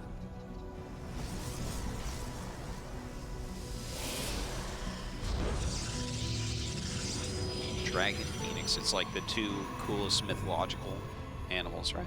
yeah. It's like the bird that rises. It's not from as the cool dead as and my the team, dragon. Dinosaur Bear Gaming, but What about like the what are the two coolest real animals? Great white shark hippopotamus gaming. let's see here. Maybe Piranha Komodo Dragon Gaming. Oh, not Yeah. bad. Not bad. I like that. I know animals. Black widow spider. Black. What is another really deadly bug? Poisonous centipede. Ooh. Ooh. Poisonous centipede. Is that its scientific name? Yeah. What other animals are badass? Let's see here. Do we qualify? Honey badger. Do we The qualify honey badger. apes as badass? Apes? Apes, yeah. Are any primates badass? Yeah. Yeah. Bonobos, they bang all day. They're pretty cool. That's gonna be my team, Bonobo Gaming. It Yeah. should be Yeah. your team. Yeah. I think that's perfect. I think that's perfect, Yeah. Tasteless. We definitely get behind that. Bonobo Wombat Gaming. So, not surprisingly, we once again have Parting with a pylon. Now, this time outside of his base over here. Yeah, it's like he's proxying himself.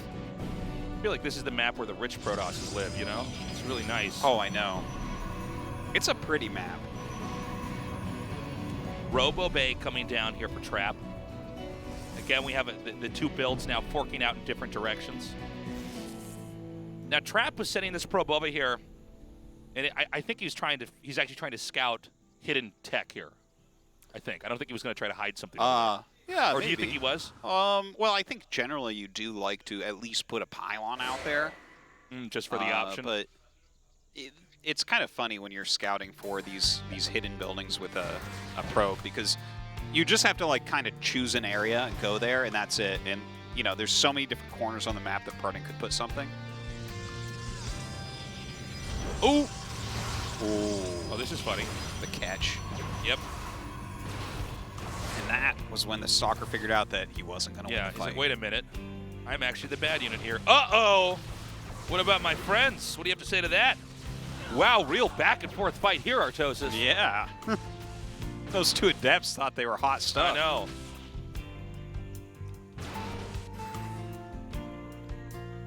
Okay, so he's going to come back up here again. We lock him out once more. Yeah, these adepts are trying real hard. You know, we're kind of having the same story happen again here. It's the Trap going with the more robust Robo opening, getting Immortals out here. They kind of lend themselves to be in a better spot later on, whereas we have Parting, who is again interested in getting Blink, trying to get ahead via engagements. They're actually taking this Nexus right now. This Blink is going to be finishing up. It's funny, right? Because this game has had so many mind games in it already. Yeah. Like, Trap is sitting at home. He made an Immortal, and he has a shield battery. Like, is that the least useful shield battery there's ever been? That one right there? Captain Careful play, man. Yeah. He's like, oh, he's going to attack me. No, he's making a Nexus. And truth be told, this build is actually somewhat similar to what we saw before, right? Where it's like, okay, we're going to go Blink and make a Nexus. A lot of the structure of the game is kind of going the same way, right? Okay, this is a little victory. Yeah. Just takes out the pylon. He's actually going to go back home immediately, afraid of counterattacks, does not actually kill the gate. Should he kill the gate? I feel like I don't think you need to. I think, like, killing the pylon is enough, and then you run home. It's not like there's a probe out there. It's going to take so long for a probe to come back, and you could go back at any time. Whereas you have to be afraid of him. If he was warping in a Stalker, odds are his army was on the way to you, right? So the army should be hitting, so it makes sense that you would walk back at that point. Trap finally throws down his Nexus. I think definitely the right call here. Trying to get some scouting done.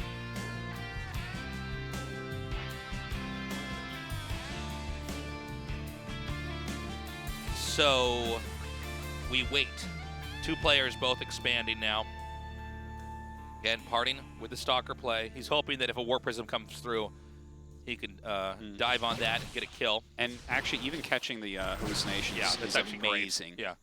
Just denying him seeing what is going on in that main. PvP, you're incredibly reliant on the hallucinations as free It's scouts. so true. If you stop it, you really actually have no idea what the hell's going on their side of the map. There's little more frustrating than sending out your hallucination and getting it caught. Because you're like, wait a minute, I'm supposed to know what you're doing right now. Yeah, well, generally speaking, throughout most of StarCraft, the hallucination was a free scout. Yeah. You know, you just suicide this thing in there. But when they're getting so good that they're catching it, and people have been catching it more and more and more, you know. Parting doing a great job there. He's actually up 11 workers right now. That is fearsome. That is a gigantic difference in economy. Of course, there are 3 Immortals out, which, you know, make up for quite a bit. I almost think it's better to have the 3 Immortals even in this case, to be honest with you, man, when it comes down to the fights. Yeah, you know what? I actually just thought of something similar to what you just said at the exact moment, which is why I started laughing. You know how, like, Terran will lose a bunch of SCVs. Yeah.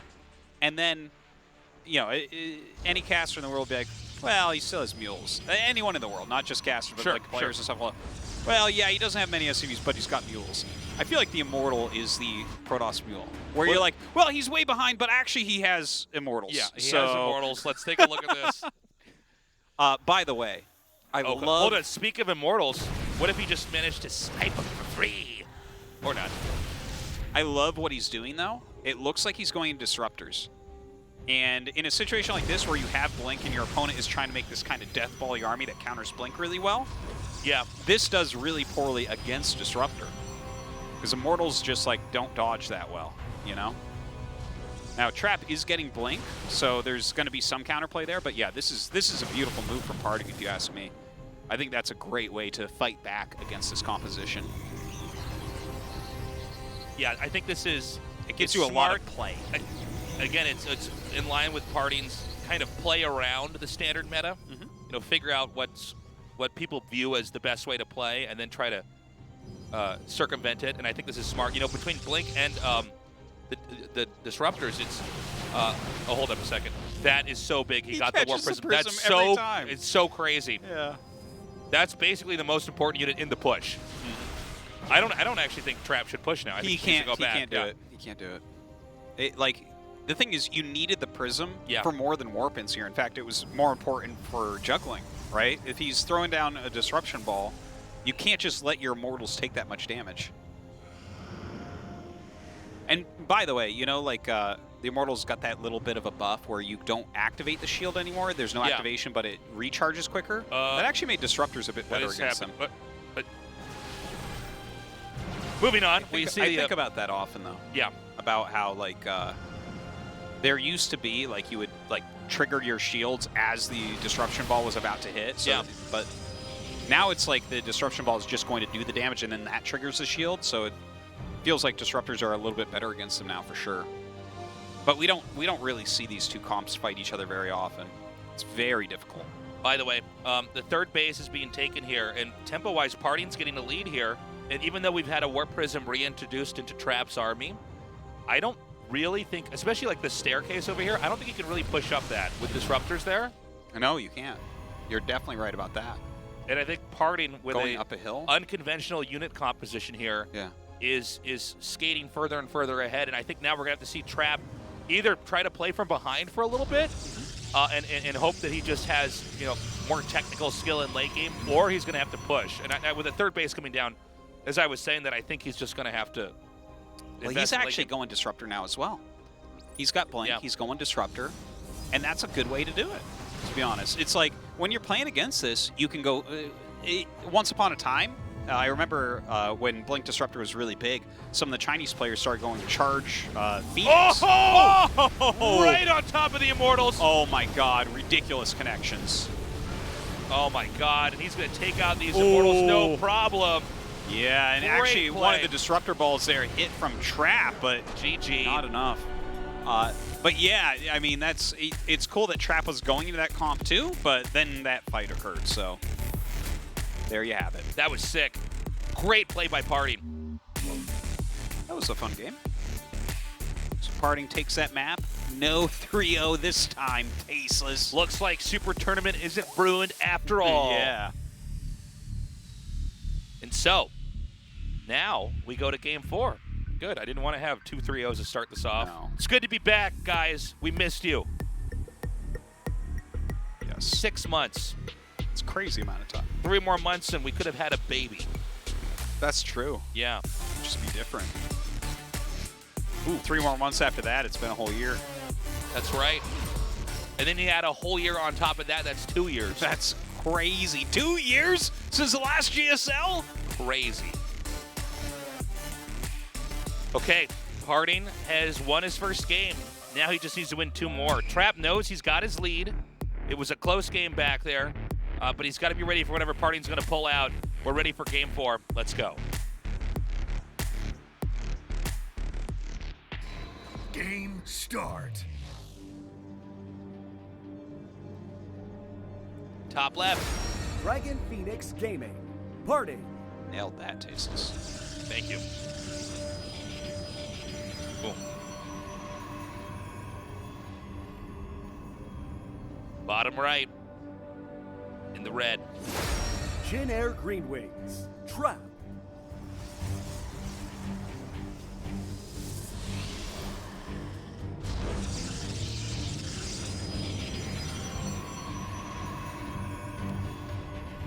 All right. What is Parting going to pull out this time? Again, I just don't think we're going to have any really standard games from him here. It's going to be an unusual tech. It could be an unusual rush. It could be an unusual proxy. I like that one quite a bit, the way he handled that, but Trap was kind of thrown off as well. Yeah. Well, also, he got that Warp Prism pretty quickly. Yeah. Right when the Disruptors were coming into play. And it's very like, important. once you kill the Warp Prism, you literally can't attack it. You can't reinforce. Yeah, it takes a lot of babysitting against Blink Stalkers to make sure a Prism makes it across the map. Because your opponent knows that that is the most valuable thing. It goes Warp Prism and then Immortals. Right. So, now we've got the probes coming out of the map, just to scout here. Well, you say that, but a second probe has just Oh, never mind. Space. My bad, that's Parting's probe, that's not to scout. Oh, 2 probes coming out here as well for Trap. Oh, he actually missed that second one. This one looks like it's going to go down towards this bottom little nook at 6 o'clock. It's so funny how many buildings actually get hit in PvP. Yeah, well, you can go pretty crazy with pylons, man. I mean, it's easy to build them. They warp themselves in, you know, and then you just keep the tech right there. Yeah. It's always a little bit scarier if you're Terran and you're trying to proxy, because if they just find it and kill the SCV, it's... I know. You can be scouted with Protoss, and it's like, it's okay, it builds itself.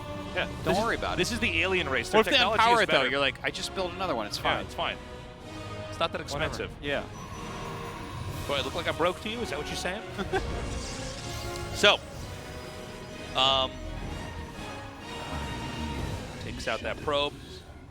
Yeah, kind of a funny pylon there, just making sure he knows what's popping out. So here we have Parting Stargate right here Okay. at 6 o'clock.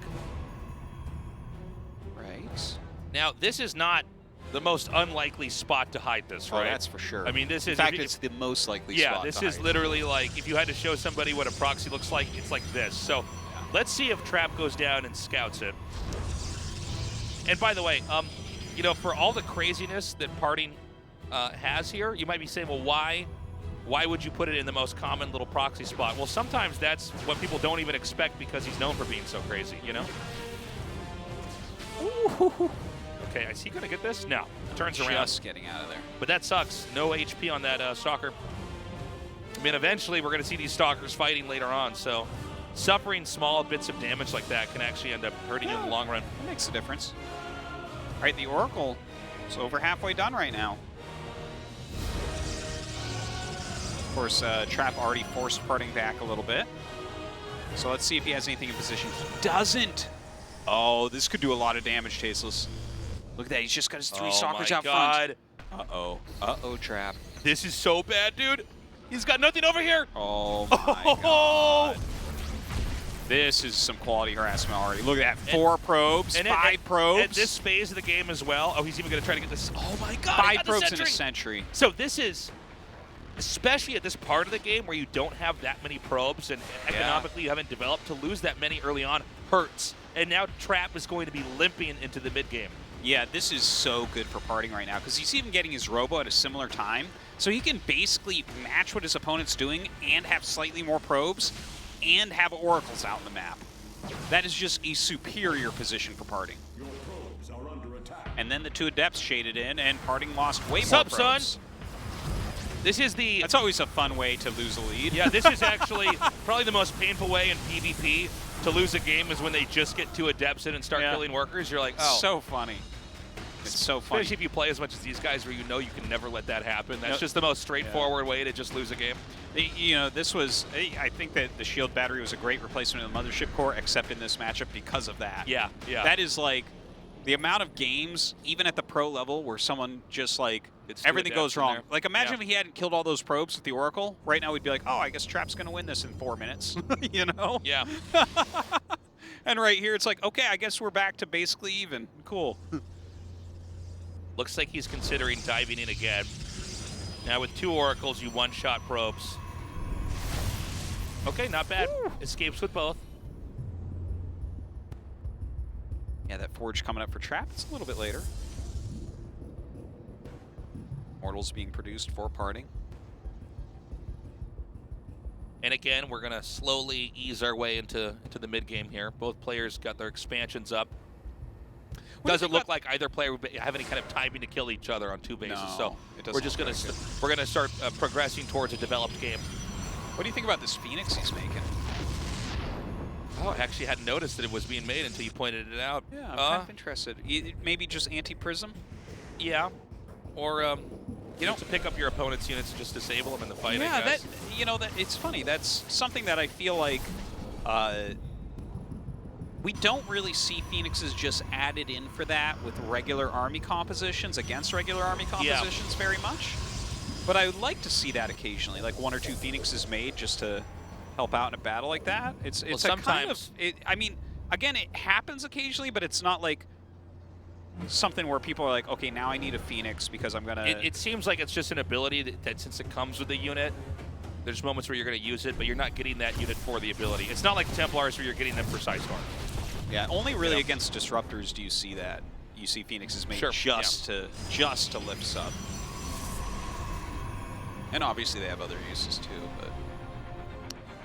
Okay, so worker count, we have Parting in an advantage. He did fly in with those Oracles once again. He's rocketing right through into his +2, getting charge, getting Archons, keeping up that Immortal production. Yeah. So Parting is just playing a very solid macro game from here. Now we've got 2 High Templars that are being warped in here, and he's going to make that into the Archon now. We might see a little bit of harass here. By the way, again, we have once more Parting actually expanding ahead of Trap here. I enjoy seeing Archon drops in PvP. You don't see them too often, but occasionally you see someone just kind of mix it in. If you're not ready for it, it's a lot of damage you're going to take here. Yeah. There's the second Archon. You can definitely pick off quite a few probes with that. But he does have this this one Phoenix here ready for this, so I think this should be more than enough time when he sees it coming to just grab all the probes and run. Yeah, I think you're right. It's going to be very useful, that Phoenix. Okay. Does he recall? No, I think he can actually kill this off. All right, now he could actually probably just go back. What? Well, the Phoenix can't really chase because it took so much damage. Is he really going to get that much? I feel like He's got now a recall, though, I feel like, right? No. Oh, he actually didn't send any flanking units, so maybe not. Okay, the Nexus has started, by the way, over at 3 o'clock now for Trap. Again, a little bit later than what Parting has going on. Right. But Parting's tech allows him to develop in this way a little bit quicker. He gets more gateways out a little bit sooner as well. But we're seeing a small, I don't know if this is a push, but there's an army moving out. Is he going to commit to this? Okay. I don't think he can really do He actually much with triggered that. the charge there on those Zealots. Both players back up, though. Yeah, Parting's army is just superior. It's got those additional Immortals. +2 just finished up. +2 still a little ways off here for Trap. I think Parting's just going to roll right through him. Hot Protoss units through butter. Okay. I do not think he can actually push up this ramp. Is he really going to do this? If you break the rocks, I think you can. You just flank. All right, hold on. Just chased him out there. There's another attack coming here from the bottom. It looks like Parting's going to try to sandwich this. The Archons bust down the force field there. Excuse me. I mean, Trap is doing a great job trying to hold both sides, but over time, Parting should be able to push up. Parting just has more. And now he's coming in here, and this is an incredible surround. I don't know if Trap can actually handle this. There's a decent amount of Archons, but look at these Zealots flood in. They're going to be soaking the damage. The War Prism picks up. GG. We're at 2-2. Game 5 coming up. Hell yes. Parting showing 3-0. Don't think so. So good. All right, well, Parting is almost on a full reversal. And by the way, game 3 and game 4 somewhat similar to each other. You know, that tech pattern he went for, and kind of just getting ahead. Yeah. I mean, he didn't get the disruptors, but, you know, he went out quickly with that third, pushed out. And, yeah, great play there. He's showing some good range. Excited to see what he wants to do in this next map. You know, Trap, I think he's playing good, solid play. Yeah. But yeah, it's hard to stop every possible thing Parting could be doing. Maybe it's time for Trap to turn on a bit of aggression. You know, turn things on their heads. He's been pretty bland with his play. Well, it seems like he's just waiting for whatever Parting's going to do, and then he's going to try to stop it and get ahead. It was working at the first half of this best of 5, but yeah, well, he's playing his role in the match. Parting is going to be the aggressor, the guy who dictates the game, generally speaking, in a PvP. But I almost feel like that's more of a reason to mix it up and get a little bit more aggressive. To win a best of 5, you absolutely have to have different approaches here. Yeah, it's And really hard to just absorb everything your opponent does. What we're seeing here as well is that it's a series where one player is clearly learning how to counter the other player. Parting came in here, he ran into some walls. He had that crazy cannon rush in game 1 that didn't work. Tried something crazy in game 2. And by game 3, it seems like he's basically mapped out the algorithm that Trap is trying to follow to win the game. And so now he's adjusted his play. It seems like so far he's figured out how to just get ahead of Trap, in the mid game, and then he has a strong push and he can actually win from there. And so now we got to see, is Trap going to mix it up? Is he going to come back with something that could be better? Because I think if he's following the build and the approach that he has so far, I think Parting can win. He can. He definitely can. I'm just really wondering what Parting is going to show us as far as how he chooses to play in a map 5. So I think that's kind of the cool thing about Parting, because he is so decisive and he is so ballsy. He could do absolutely anything. We might just see a cannon rush. Who knows? Maybe. By the way, guys, we're going to go to map 5 on Nightshade. Okay, let's do it. Sick. Nightshade. Hey, isn't a nightshade a poisonous plant? Very scary. Nightshade Venus Flytrap Gaming. Down. I'm digging it, Artosis. Let's do game 5. Let's see which of these two Protosses will advance. In the bottom right in the blue. Dragon Phoenix Gaming. Parting.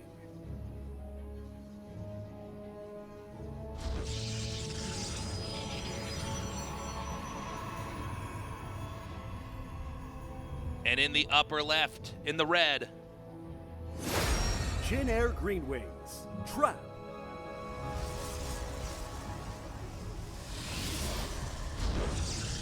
Guys, it's good to be back. We missed you. Thank you so much for joining us here. We're so sorry it was so long since we got to cast StarCraft 2. Yeah. And, now is a better time than ever to just consume content, man, with coronavirus. That's true. Stay inside. Stay inside. Watch some StarCraft. I mean, that's what I want to do anyways. And now someone's telling me I have to do it. It's just, you know what? I loved rainy days as a kid. Or snow days. Well, everyone loves snow days because school's canceled, but like rainy days are something else. Rainy days, though, you'd like stay inside and everyone would play video games instead of playing sports. And the thing is, I love sports and stuff, but like video games are more my domain. Right. I was like better than friends and stuff. So I always enjoyed that, right? It was like a rainy day. I like would just get in a good mood because I know we're gonna be, playing Mario Kart or whatever. Right. And now, we're supposed to all stay inside, and once again, the gamer's domain.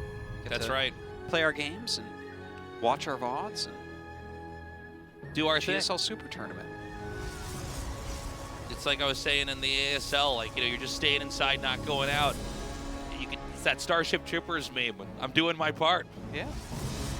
Now, Artosis, since the world is experiencing the coronavirus, I should say, I wanted to let you know that I am now going to announce my own virus. Yeah. COVID-19. Yeah. My virus is Tabbit420.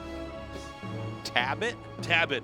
Tasteless virus with a B, and then my favorite number. Okay. Okay. 420 is your favorite number? So stupid. Oh, tasteless. I knew that was your favorite number. I know. Knew it. It's the coolest number, Artosis. It's a pretty cool number. Yeah. By the way, both players have hidden pylons on the map. This is a funny spot that Trap hit his. It's kind of hidden in plain sight. Yeah. Parting right now with that Nexus. Is that okay, it's a Robo. So he's going to do a really powerful push. And I'll tell you what, man, this is, I think, what he needs to do. Yeah. He needed to come here with something, I think, a little bit more angled towards surprising Parting. Well, Parting opens with a couple aggressive builds in the best of 5, and they don't quite work out. And then he starts playing more macro-y, but Trap is already kind of, even though he was ahead, he's like playing defensively, right? Because it's been working so far, and Parting is known as aggressive, and he's been aggressive so far. Yeah. But now the fact that Trap is doing just like a very solid aggressive play, I mean, I think it gives him a decent chance here. Now, I wouldn't say that Parting is just going to insta-die to it because Parting has really strong micro. But we shall see. All right, he's getting his Prism. Same can be said for Trap here as well. And this push is going to be underway in a moment here. Now he's going to see no Nexus. Yep. He sees a probe, though, which I think is to try to throw off Trap here. I think it might look like, oh, he's about to expand. But no, the push is coming here. Okay, he needs to get up that ramp. He doesn't quite realize what's here. Yep. Okay, let's see what he gets done. Good pickups. Okay, he has his own Prism, but that army is way too strong. Yeah, immediately unpowers that. Yeah, he needs to go ferry up those probes. Look at this. He's going after the probes immediately. He knows that Parting wants to pick those up. Great pickup from Parting there. Saved what he could. I think he might try to go for this pylon here on the right next to the ramp. Yeah, he needs to repower with the second pylon. Okay, so the Nexus clearly is just going to go down. He was always going to get the Nexus. Right. But that doesn't mean that he wins, right? Parting is actually up workers. Like, obviously, we've got like kind of an army advantage here, a positional advantage from Trap. Beautiful pickups on his sentries. He does end up losing one there. Beautiful pickup on that sentry. Wow. So good. Yeah, really good. So he loses a few buildings here and there, but he's getting his own Immortals. He has a Prism. 27 workers to 23, Parting in the lead. Yeah, but it's a little bit harder for Parting to expand right now, and you see Trap flying around with his Immortals in the Prism, right? So that's always going to be very hard to control against. And with a Stalker count low, you can be really abusive with these Immortals. But yes. They did suffer a decent amount of damage, both at about half health. Is he going to be able to break them here? Parting really showing some great micro at the moment. Yeah. But that was very good from Trap. Very good. Really keeping that count low. Beautiful play. And he's not done. He's going to rotate. I think he's going to send these Adepts up in here.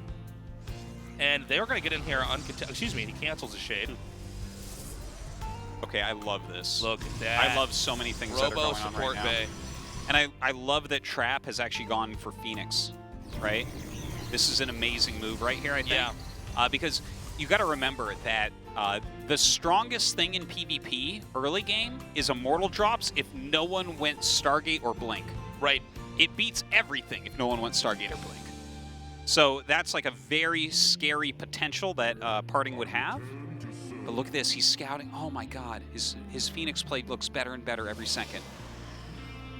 This is funny. He's going to keep banking these. That War Prism is ready at the drop of a hat to come in here and start killing off more workers. Look how red those Immortals are.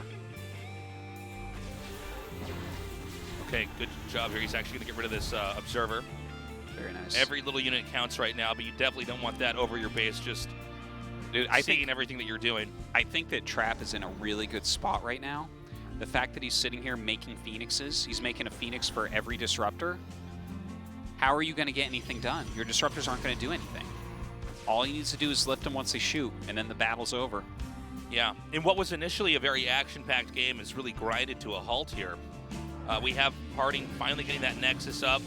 Basically, Trap is getting the benefits of what his strategy earned him here by having a slightly better tech. Oh, he just scouted the Phoenixes. This wow, is so important. And you know, with this technique, you really need to hide the Phoenixes. The Phoenixes need to be sprung upon the opponent. So seeing that is huge. And now we have one Colossus coming. Yeah, it's a good counter to the Phoenix. Yeah. Phoenixes don't really, like, their anti-air attack technically hits it, but you can step on the force fields, just deal that extra damage. Yeah, usually the fight's going to be over long before the Phoenixes would have killed that. So. Yeah, very much so. Phoenixes can disable things like Immortals, though. Yeah. Okay, here we go. Oh! Takes that out. These two Immortals are locked inside the main right now. Or is the main locked in with the Immortals? It's just like that line in Watchmen.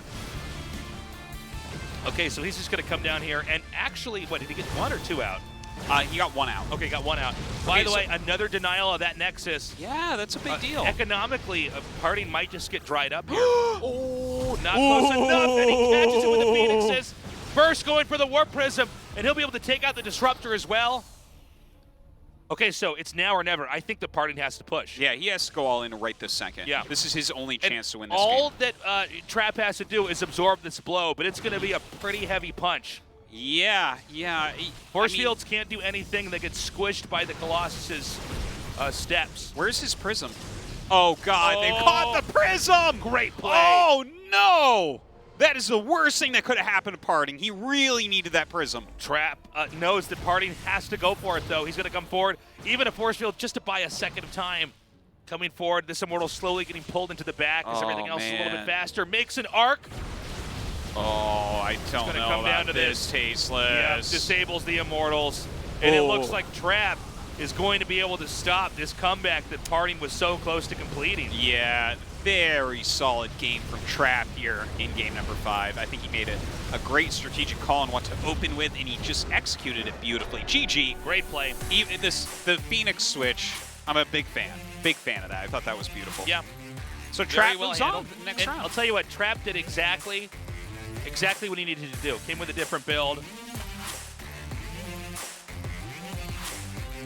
GG. Yeah, that was a good one. I like that series. Very nice one. And that means Trap gonna have to play another PvP on right. next Wednesday. Yeah, a week from now. Yes. We'll be playing against Zest in that round of 8. I look forward to that. I'm glad that it wasn't a 3-0 either. It was looking like it after that 2-0 lead, but Parting pulled it together. And man, really great handling of that, especially when he got the Warp Prism. I mean, if you take that out, Well, you have no chance at that point, really. it ends the rush. You need Besides to being able juggle, to you need juggle, to warp in. Exactly, you can't reinforce. And so, I mean, those Phoenixes really paid off in the end. Yeah, they did. They did. The Disruptor didn't get to do very much, and he got him so far out of position with the Immortal drop, and it was able to cancel that Nexus. It was just beautiful play from Trap. We're going to a break. When we come back, our next best of 5.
2020 GSL Super Tournament, Season 1.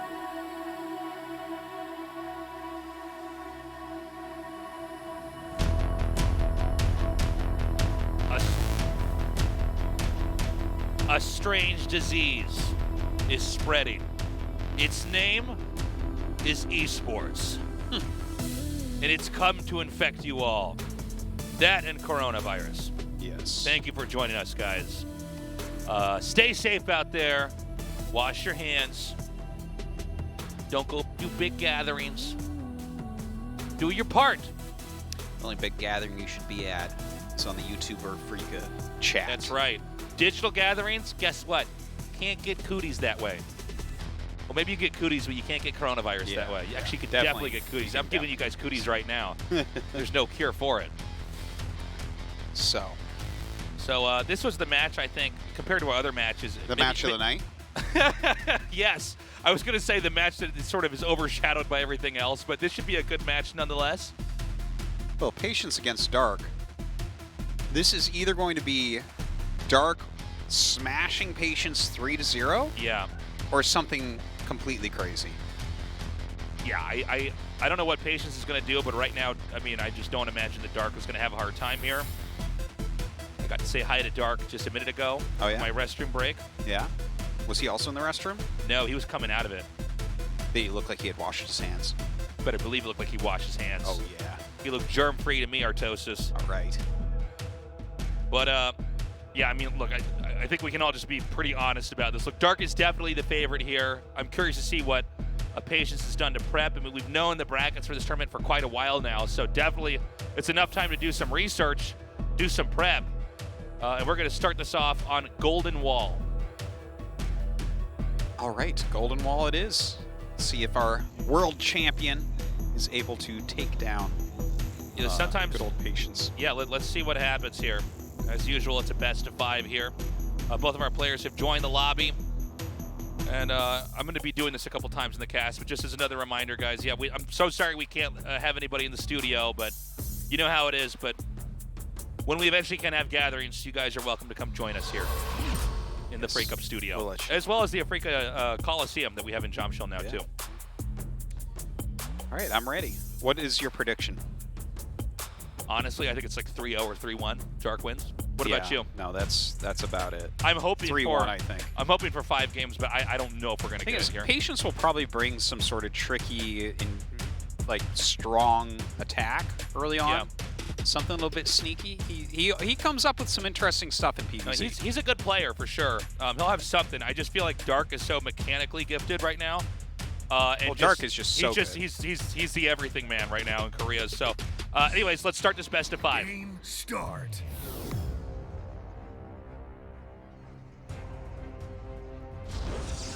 Bottom left. Team LP, Patience.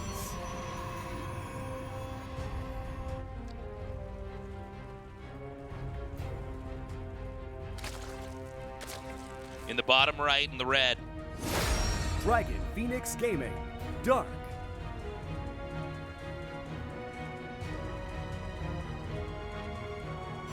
Got a dragon on his jersey, Artosis. See that? It's pretty sick. So the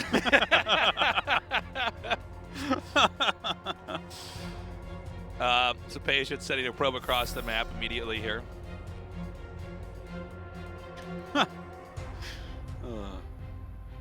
It's good to be back, man. Barracuda. Barracuda Gaming. Moray Eel Gaming. What about that one, Tasteless? That's another cool one. Yeah. All you got to do is find the coolest animals. Is that a forge? Oh, wow, okay. Forge? Well, you know, I think this is a great, let's do it. Let's go. I'm excited. Forge and Core come in here. But it looks like Dark's watching that pretty carefully. All right. I got to turn around and look at their faces here. Now, the moment that you see this happen, you immediately know, A, okay, he doesn't at all want to play a normal game. He's going to try to pull a fast one. And then B, if I stop this, I will probably win the game. Yeah, and it's in kind of a funny location where it doesn't feel as threatening as a lot of cannon rushes. It's pretty far away. Yeah, and it's like, it's not guarding your ramp as Dark. So Dark is the type of player who will just go Ravager, right, and break down stuff like this. Yeah, look, he's expanded that gold wall. Yeah, the Ravager, I think, is just a natural response to this attack, right? I mean, the cannons can't move. Or at least they can't anymore. There was a time when the cannons could move. Before any of us could play it. Yeah, before anyone else could play. I remember seeing that, cannons moving across the map. Yeah, originally before the game came out, that was a thought that cannons could move. And as soon as I saw that, I knew that Tasus would win the GSL. That's right. That's when you knew I was going to become the world champion. And yeah. My reign of terror would never end. Because the thing is, Artosis, I truly am the best at buildings. Okay, so this is a lot of damage that's going to go down. Now, the pylon is actually jutted out. Yeah. In kind of a funny spot where I guess he can just kind of chip away at that, but... Yeah, he can heal it, though. Yeah. What's most important, though, is he just gets rid of the hatchery. When the hatchery's gone, a large part of the cannon rush has done its part. Now, this is a cannon rush that has a follow-up with immortal pressure. Yeah, it's definitely the immortal pressure is going to be very, very important here. Obviously, he gets the hatchery. Now, when he kills his pylon, that's going to unpower those cannons, right? Or does that pylon on the low ground power that? No, they don't power up. Right. But, you know, he can build another pylon in a moment here as the creep is receding, you know? There we go. And so this is going to be this, like, little frontier where the next step of the rush comes from. Now, the golden base hatchery and the main hatchery are kind of disjointed from each other, which makes circulation difficult. It makes it impossible now. Yeah, he's made a full wall. Yeah, he's completely cut him off here. And now that Immortal is going to cause some havoc. It's going to wreak some havoc. Both. It's going to come forward here. And I think, yeah, he definitely wants to try to target down that spine crawler. Spine crawler is then chased away. I like that he's being patient, as his name would suggest, and Nidus. waiting for that that prism. Nidus Network Artosis. Yeah, this could turn into one of those crazy games where Dark ends up taking Patience's base. I think we might have that. It's a possibility. Now that the War Prism's out, by the way, the Immortal can really put pressure on. The Immortal's actually not very great against Lings. It doesn't kill him very fast. These Lings actually buy a lot of time here. Yeah. Before the Immortal can start to take away the drones or queens or hatchery. He's going to put it right in this blind spot. I love it. Wow. Now this is a good move here with the Immortal. There's not, the Lings are no longer able to just buy time. I kind of like that he made his lair there, by the way, to give him more time. Yeah. Oh, more God. Well, Patience is going to lose his base. Yeah. Now I mean, maybe he can, like, recall the two Immortals over. He's making a cannon there. You know, the problem is that, you know, when you're doing this rush as Protoss, you have so few units. You basically have, that's it, GG. Ouch. Ouch. Patience came very prepared. He caught Dark off guard, and then Dark just killed him. Yeah. Well, that was definitely the best game we're going to have today, guys. It's all downhill from there. Sorry. Yeah. You can't just always have games like that. But, you know, we got lucky with that one. It was so good. I like the build. That was cool. It's fun. Thing is, Patience comes with stuff like that. He's a tricky guy. He'll have some off timings. Cannon rush when you don't expect it, like a very late cannon rush that allows you to expand twice. Yeah, you know, that type of thing. Immediately, Dark knew that cannon rush was coming. We saw the Overlord whip its head around and start heading over there. So, you know, that sucks. It's a little bit humiliating as well. You know, when you know StarCraft, you know, okay, if they're trying to do that, they're really not comfortable in a normal game. They're going to try to... I don't think anyone expects Patience to out macro Dark in this matchup. But it's like, we know that's probably his best shot, and then it totally gets dunked on. Yeah. A lot of game 1 cannon rushes, by the way. Yeah. Well, let's see what happens on our map Zen for game 2. Dark, the clear favorite to advance in this series. Patience is going to have to give it his best shot. Anyways, game 2 is ready. Start. Top right from the failed cannon rush. What will he do this time around? He is.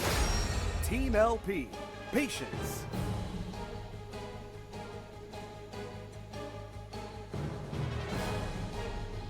And in the bottom left in the red, he is. Dragon Phoenix Gaming, Dark.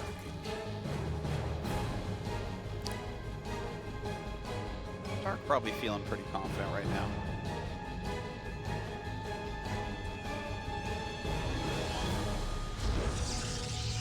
So this game is, oh, hold on a second. Probe's going to come down, try to harass this drone here. Nice block. Yeah. So starting to look a little bit more normal.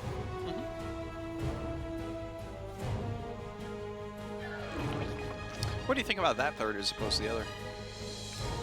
Well, it's closer to the middle, right? I mean, I think he probably just wanted to try to get the other hatchery up wherever. I don't know if it's necessarily better. Well, the than probe the started going to the left, so maybe he thinks, like oh, just double block, screw it, I'll just go over here. But this is one of these things that Protosses can do to try to control the development of the Zerg. Yeah.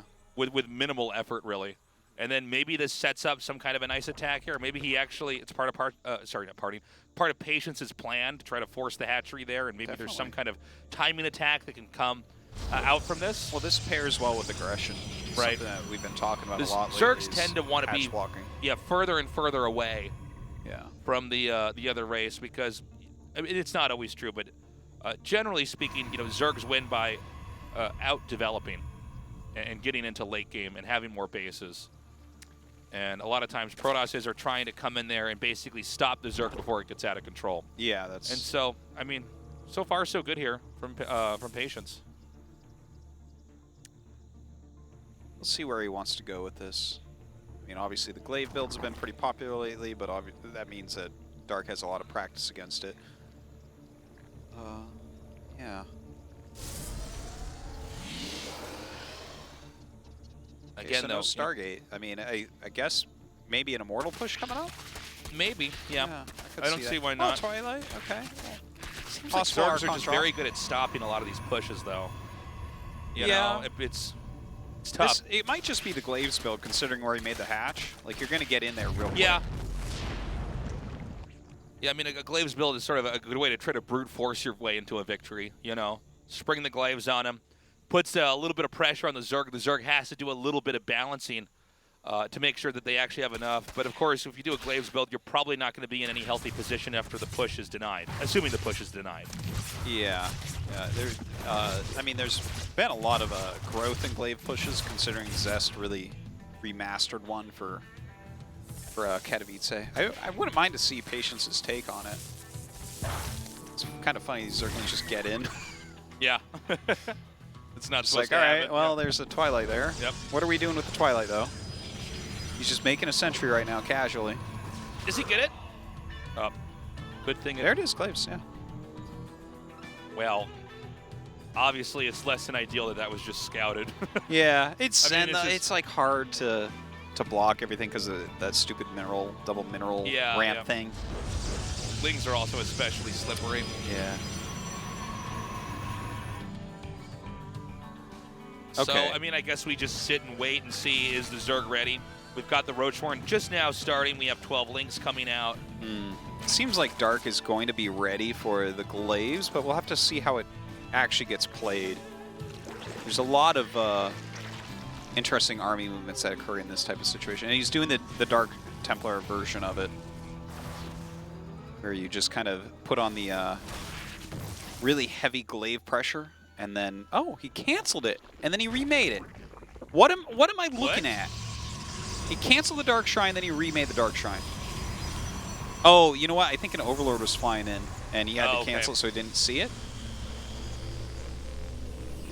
Okay. Okay, so we're very close to this starting up.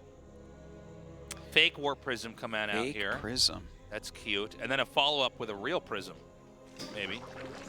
I would hope so. Yeah. What else is he going to do with that Robo It'd be really right funny now? if he just does like an in-depth push with a fake Warp Prism and loses the game. Just doesn't warp anything in? It's like, I don't know if you understand what you're trying to do when you fool people. Like, yeah. What I'm looking at right now, like maybe he's tricking Dark a little bit or something, but this looks so much worse than what Zest does with this build right now. Yeah. You know, like he's got 3 gates. His Prism is going to be late. He's only got 4 Adepts right now. yes. His Dark Shrine, like, I guess he's just going to fly over. It's so funny. He has Glaives. His Adepts haven't attacked. So Dark can't even know if he has Glaives. Okay, the Adepts walked out and then shaded and then walked back. And now it's DT time. Wait, did he see that? Does he see that warping? From the shadows, I Think not. Okay, let's see how these Cape boys do. Coming in now. Well, there's no Dark- spore here. I believe there's spores at both the other bases. I think though. you're right. Problem is that DTs, they tend to fizzle out pretty quickly here. All right. Oh, he gets a surround on it. Beautiful. Meanwhile, down here, it looks like this base is taking some damage. Oh my god, these Ravagers. Can he actually get this? Oh, barely pulls that away in time. Spore comes down, burrowing right on top of the creep. Whew. The DTs are doing something, and it also stopped this attack from Dark. Yeah. So now he's running around with the Ling Ravager, not doing a whole lot. Is there a follow-up, though, for Zerg here? For Zerg? Yeah. Well, I think you have to drone now. Yeah, you just I go think back you have and no macro. timings for anything. So Well, now that means the Patience is going to get his third base Yeah. if Dark decides to try to not deny it. And oh, look, hold on, he's moving out. it was a super late layer as well, so he can't really do this because the DT's there, you know? Right.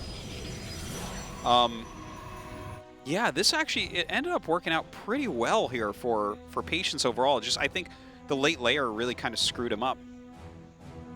And now it's like, because there is a late layer, you don't even have to counter Mutalisks at the moment. You Right. can just go into Charge Immortal Archon and hit like a really sweet timing from here, I would say. Yeah. All right, Patience. He's definitely got a shot here. Okay, this is great. I mean, it's really hard for the Zerg to ever stop the Archon Harass from doing some damage, right? Yeah. So this is something. But, you know, at this point in time, Dark is starting to propel himself further ahead here. Macro. Well, we're But I about to think be on this- 8 gate, man. This is, I think, probably the best game we could have asked for from Patience here against Dark. Yeah, it's working got out. his third up. It looked ugly. Well, The fact that he has 4 depths with glaives that haven't never shot. did anything. Yeah, that was It's like It what? looked like it had a bad start, but from where it is now, I think this is, you know, a the lot of best you could hope Patience for. games look like this though. Well, you know, there's something about the way he plays that's always a little bit wonky. I can a little never bit bumpy. Yeah, he's a very strong pro gamer, and I actually like to watch him, but I can't for the life of me tell you why he's good. There's so many weird moments in the game where he like forgets pylons but then he Just like- sometimes comes out on top. His builds normally look bad, and but he's like, nah, don't worry, watch this. Yeah, well, he's a top tier player, man. Yeah. Look, this attack Okay, that's so- going to be coming out. I mean, there's a lot of supply for Dark right now. So, as we but see this is a scary army. as we see this push coming out, we want to watch and see if the Ravagers could possibly pick off the War Prism. There's a lot of There's Ravagers. there's a lot out, and remember, the War Prism has to be stationary to do this, and this is a great counterattack, by the way. This means that he's going to lose his third. If he doesn't go back now, He does. basically, Patience has to win the game here. Yeah. All right, well, he Whoa. turns all the trapped roaches into Ravager eggs, which is kind of a funny way to do it. Starting to eat some of these biles, loses that Archon very quickly. My God, Dark just has so much. Really, And he is eating a lot of biles. this is not, I think, going to work. No. The third is gone. The Lings will come back in here to hit from behind. And we're just going to watch Dark just smash this attack. Oh, my God. Oh, I wonder if he moved out slightly too early or something. GG. I thought he was going to do a bit better than that, to be honest. Dark made it look like that push was never anything that would work ever. Yeah, he did make it look like that. So, let's go to the next game. Okay. Dark up 2-0 right now. I thought Patience did a decent job getting to where he was, but you're right. He went for these Adepts that never really did anything, and then the DTs were kind of meh. It's a real build, like what he was going for, and then it just kind of never came together. You know, let's not forget that those Lynx did actually scout the yeah, they scouted the Twilight. The Twilight right away, and it's like, well, Yeah. you know, I think one of our players has requested a break. Yeah, maybe Patience taking a breather right now. Well, Trying to figure out what do I do next. Eternal Empire going to be our next map. okay, never mind. Breaks off. Well, So good. it is a crazy train. So good to be back, guys. It's weird as a caster to go that long without casting StarCraft 2. Yeah. Yeah. I'm just happy. Like, I love GSL. Yes, it's so good to be back. This is our baby. That's right. Our baby that's how old now? How old is 10 GSL? years 10 old. years old. This year, 10 years. That's right. They grow up so fast. It's grown up. It's in school now. The teacher's saying, your kid doesn't do any of the Team homework. LP, Patience. Like, I'm so proud of you, Doesn't GSL. get along with the other students. I'm like, that's my baby. Yeah. I am so proud of you, GSL. See, we were worried that your kid is playing too many video games. I go, Yeah, yeah. not enough. Maybe. Not enough, maybe. Dragon Phoenix Gaming. I noticed that your GSL child doesn't get picked when the other esports are picking teammates. I'm That's like, right. yeah, I don't want it to get picked. Yeah. I want the esports award to only be team games. Let me tell you something. Our esports baby was not cool in school because it became cool later on. Yeah, In RL. that's right. And it's gonna buy the company that the other esports games work at and That's fire right. them. The That's cool how it'll get esports, back. where are they now? They work Yeah. at a crappy car dealership. Our esports baby became Elon Musk. Yeah. Yeah. Yeah! Have you noticed that this mini-map kind of is shaped like an S? What? Yeah. It's very Cloud Kingdom-y. Yes, very Cloud Kingdom-y. So, yeah, just happy to be back. Happy to be here with you, Artosis. You know, guys, Artosis and we do not live near each other. So we usually see each other when we're casting. Yeah. Well, and in our dreams. In our dreams, that's right.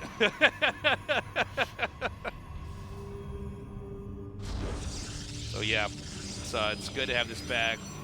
Again, guys, we are here in our original studio. I don't know why you guys decided, some of you on the internet, that we just don't have this studio anymore. Because there was a new studio. Yeah. But that doesn't mean you need to fill in the gaps by deciding the other one is now gone. I think there's just it's really interesting. There's actually just so much misinformation on the internet at this point in time. And not even intentionally malicious misinformation. It's just that people just say stuff and they don't know what they're talking about. Yeah, that's the internet, bro. Yeah, that's the internet. But it's not just the internet. That's TV. That's real life. Yeah. Like, People just deciding stuff. yeah, it's this funny thing that I've really realized becoming an adult. Yeah. Is that everyone's stupid and no one knows what they're talking about. You We're know- all yeah. flying by the seat of our pants. Oh, no, we are definitely a bunch Let's of just apes. all try to be nice to each other because Yeah, let's just... we're all a bunch of idiots.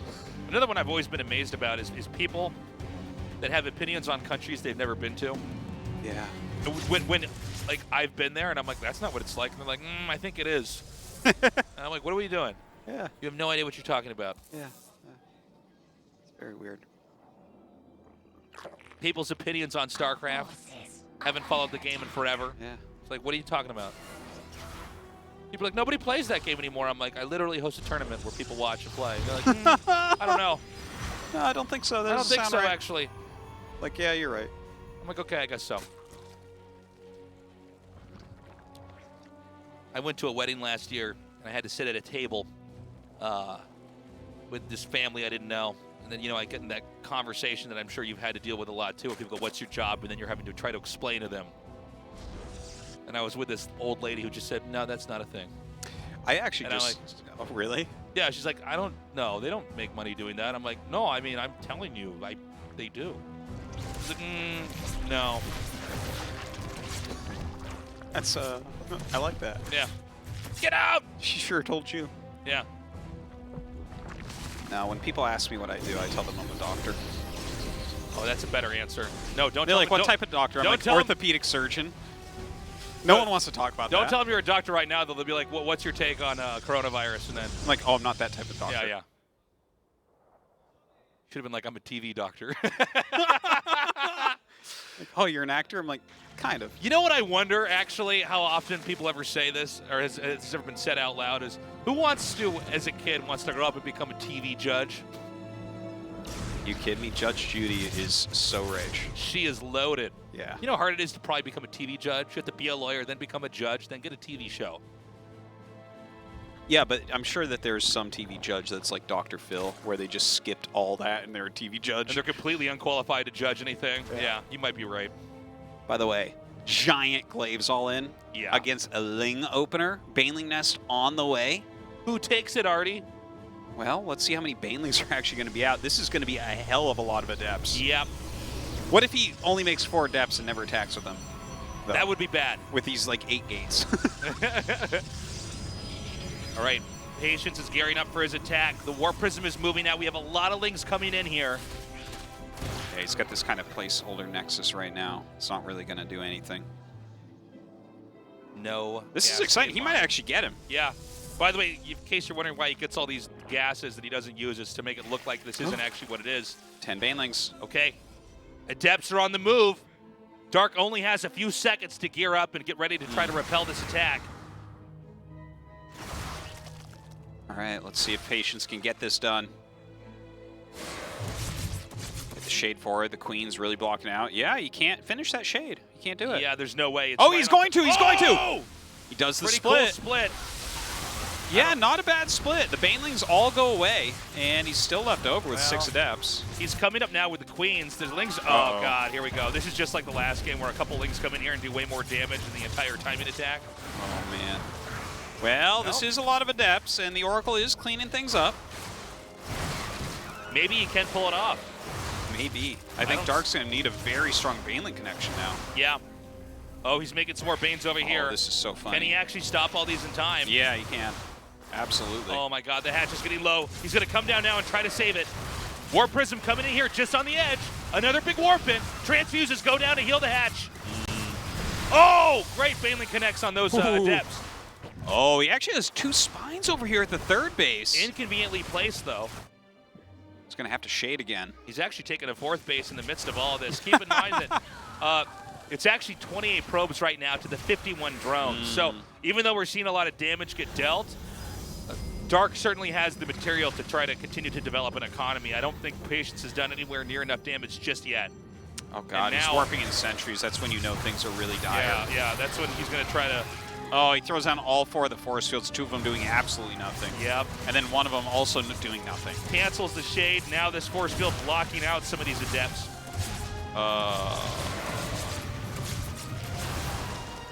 Not looking good. Dark now getting Ravagers in the hopes to maybe pick off the Warp Prism. The Adepts shade in here. Banelings are connecting from the bottom. Only 4 more Adepts remaining. Well, Patience, he gave it his best shot. It seems like this aggression is almost dealt with at this point. Yeah, I think we're going to see this attack fizzle out. And a 3-0 victory here for Dark. Yeah, it does look that way. Kind of as expected. Patience really with nothing left over. Yeah, loses the Prism. Out the Warp Prism. That's it. GG. All right. And Dark easily advances to the next round of the GSL SuperTournament. Well, just getting into the Super Tournament is already like getting to the round of 16 of GSL Code S. So good job on Patience for getting here, but that is a tough draw against the current world champion. I don't think we got to see a good picture of where exactly Patience is at. Excuse me. He's much more deadly against Terran and Protoss anyways. I agree. He brought some neat strats, though. I mean, that first game was pretty cool. Yeah. Okay, well, there's just one more best of 5 to go here. Oh, I want more than that, actually. I know. What time is it? Can I have 4 more best of 5s? It's almost 7:30.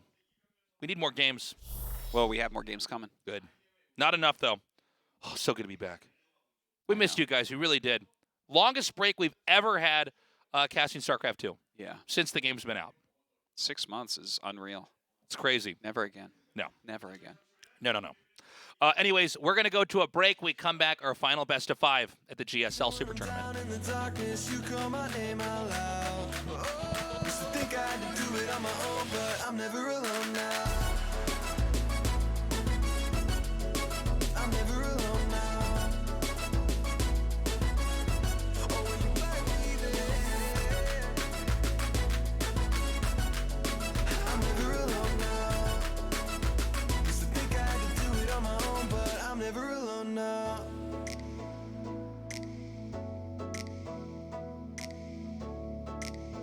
Used to think I had to do it on my own, but I'm never alone now.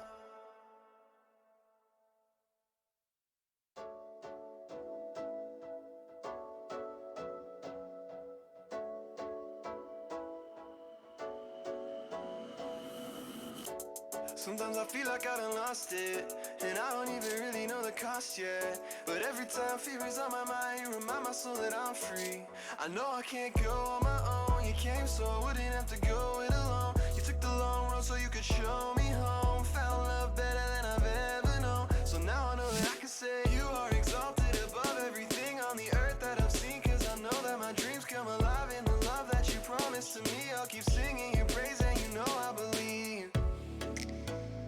Even when I'm down in the darkness, you call my name out loud. Used to think I had to do it on my own, but I'm never alone now. Even when I'm down in the darkness, you call my name out loud. Used to think I had to do it on my own, but I'm never alone now.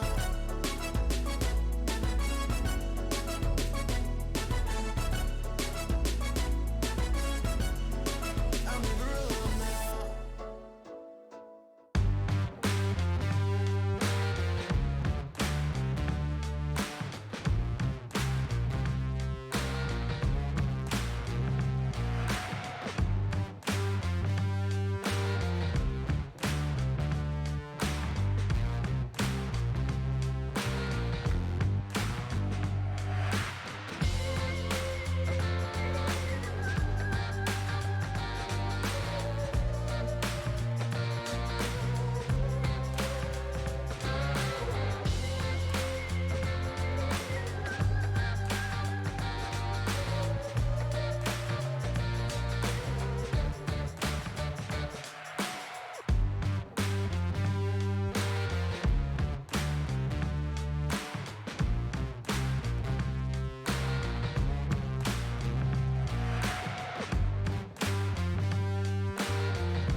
...2020 GSL Super Tournament, Season 1.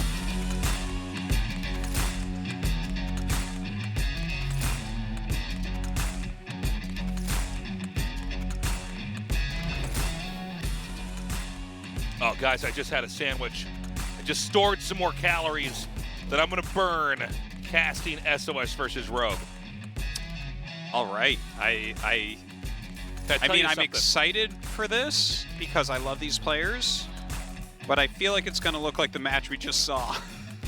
Yeah, you might be right. Where, as much as I love SOS, And as good as he's looking recently, like he did well at Katowice, but Rogue's the champ. You know, this is a former world champ, 2-time IEM Katowice champ, GSL champ, Super Tournament champ, IEM champ. Like, what are you talking about, Artosis? SOS has got this. Oh, okay, yeah. Yeah. Yeah. Woo! No, I mean, this is... It's fun casting SOS's games because he's so good, but you're basically right. I mean, it's hard to imagine him winning here. Against Rogue? Against Rogue, of all people. Rogue is like... Rogue and Dark are the two best Zergs in Korea, Yeah. okay? And like, 2 of the top 3 Zergs in the world, really. Yeah. Let's see it. Let's see what he's got. Artosis, it's been so long since we casted that when I wolfed down that sandwich on our break, my jaw muscles were tired. Oh my god. Because I haven't been wolfing down sandwiches in 5-minute breaks for that long. Damn. Well, I'm so glad you're back and you can wolf down sandwiches in 5 That's minute right. breaks now. I got to get my caster jaw ready. I got to get it stronger. Caster I got to start jaw. training my jaw to eat food fast. Okay, so, man, I hope this doesn't go 3-0, but it's hard to imagine Rogue losing. He's so strong. He's so robust. Yeah. He's been so dominant everywhere. Well, I mean, SOS knows how he plays. He's a smart guy. He's very good at planning for best of 5s. It's very funny. We had Parting, Patience, and SOS right in a row. Yeah. It's, We're let's getting see all it. the eccentric Protosses Yeah. out of the way here. Yeah. Well, Okay. do you think he'll take maps? I think he might take a game. I just don't think he's going to take the series. Yeah. I think he'll have some better stuff prepared than Patience, probably. Is there any chance we Look at have that smirk on his face. It's because he's thinking of the dirty builds he's going to use. Yeah. He's like, well, that won't make any sense when he sees it. Yeah. Can't wait. Let's do it. All right, guys. Our game is loading up. It's good to be back here at the GSL. We're going to close out tonight with SOS versus Rogue in a best of 5. Game start. In the top left, he is. Jin Air Green Wings. SOS.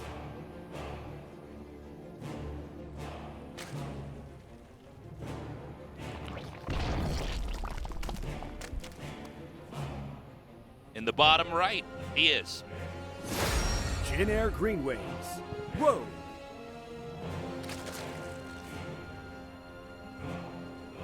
Okay.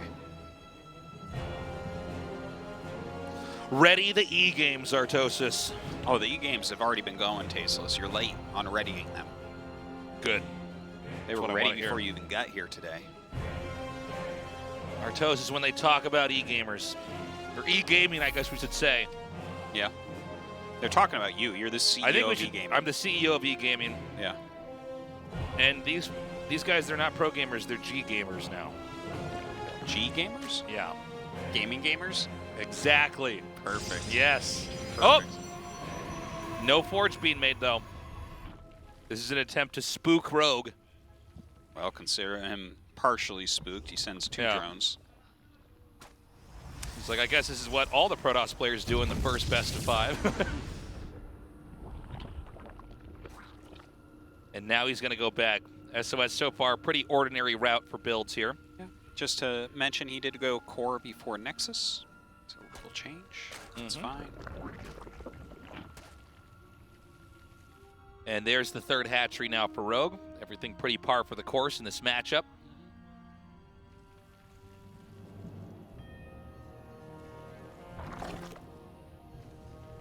So we wait. We wait and see what tech is going to be brought here. Generally speaking, PVZ, the Protoss is trying to dismantle the Zerg some way before the Zerg can get out of control. So we see a lot of different types of timing attacks, a lot of different types of pushes. And it's up to the Zerg to basically identify what's coming and try to stop it. And so the Zerg is oftentimes in this balancing act of trying to have enough drones out to where the economy can be fueled correctly, but still has enough defending units until it's the point where the Zerg needs to actually make their real army to try to attack. Yeah. Which is usually to thwart the push. Quite a quick Twilight coming down right now. Yep. Let's see where he wants to go with this. Again, glaive builds are popular right now. Good control here by Rogue, does not lose any drones. And ultimately, that's basically an Adept that just took a little bit of extra damage. He's going to merge it up with 2. 2 obviously much better than 1, since they can one-shot drones. Looks like it's going to be an Archon drop, I think. I think you're right. DT-based one. He hasn't really taken any probes off the gas in his main, so I think that's how it's going to go down. We'll see in a second here. Yeah, here it goes. Again, these Adepts will try to poke in here. But for now, Rogue is having a pretty easy time just pushing away any aggression. Yeah, he hasn't really been able to do too much with the Adepts as of yet. Those gates up, everything looking pretty normal on both sides here.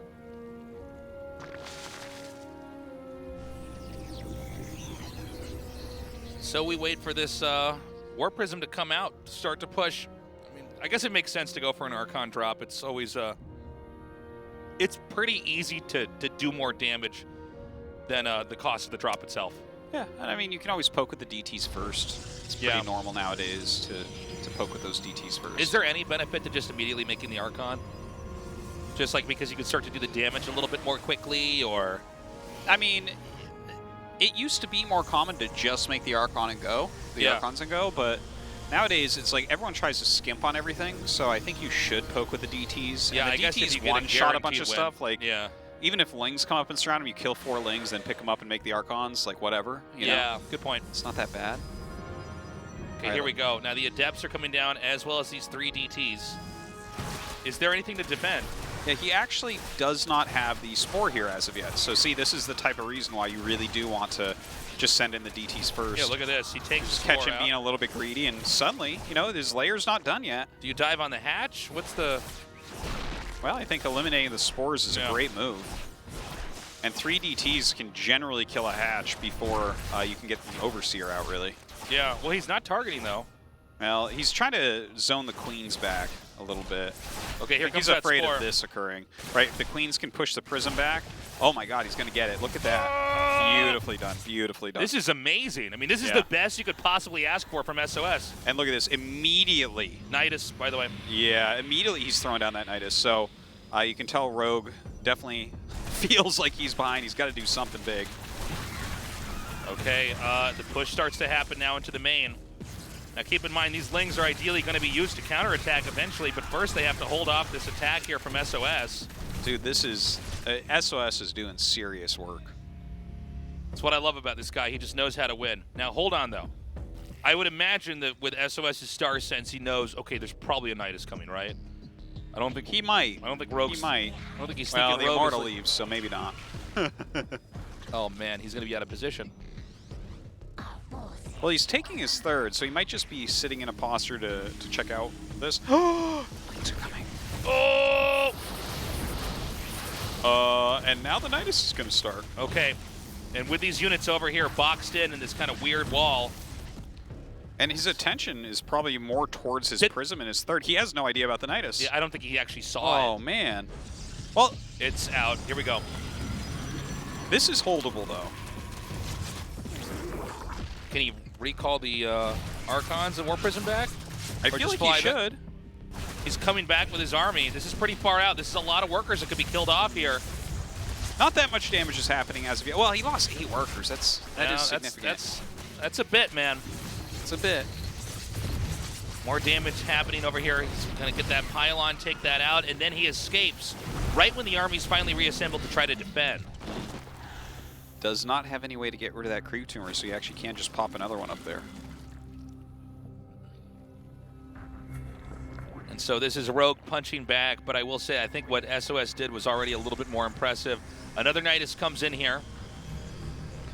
Well, you should be able to get rid of that one. Yeah, this is more of a positional play to keep Protoss from actually expanding out on the map, and instead... Well, if I know anything about Rogue, I know he'll throw down 27 of those in one game. Yeah. And now the War Prism comes in. Doing actually quite a bit of damage to that War Prism. I'm going to make it pretty difficult to pick these back up. Oh, he loses one, but keeps the Prism alive. Yeah. I think that was about as good as he could have done there. Meanwhile, Zealot's attacking this third base. No drones mining at this right now as SOS tries to push back again. But a Nidus is about to pop up for the third time here in the main. Well, if he sends his units through, it's a full-on base trade. Few Hydras are out. That is not enough to stop the army that SOS has, though. I think we might see Rogue actually just die here, man. Yeah, it looks that way. That's for sure. Okay, he pops the Queens back out to help. One DT taking out that Nidus, but ultimately Rogue has to stop this attack. He cannot. GG, SOS takes game 1. All right. Very nicely done by SOS. Should never have doubted him, Artosis. Well, I think Rogue was reading into maybe a Glaives build. The way that SOS was playing did kind of look like it, right? They look very similar. He did not have a Spore at that third base, and when he lost that hatchery, obviously you were so far behind. Well, he had one making, yeah, it wasn't there in time. Yeah. Well, he started it when he saw the DTs. Yeah. Like, he had a Spore, I think, at the other 2 bases? Yeah. He had at least one Spore, I know. But this is where you catch him, you know? This is why you poke with those DTs. Okay, let's go to game 2. SOS has started the upset. Can he keep it going, though? Purity and Industry will be our second map. Excellent. I expect to have, similar ideas coming out of SOS. How does he just stop Rogue before Rogue gets out of control and is too big to be taken on? Well, yeah, he doesn't excel in that type of game. All right, here's game 2.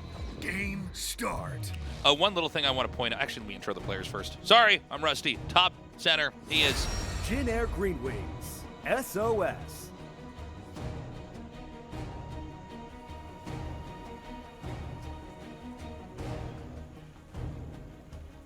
And the center right, in the red, he is Jin Air Green Wings.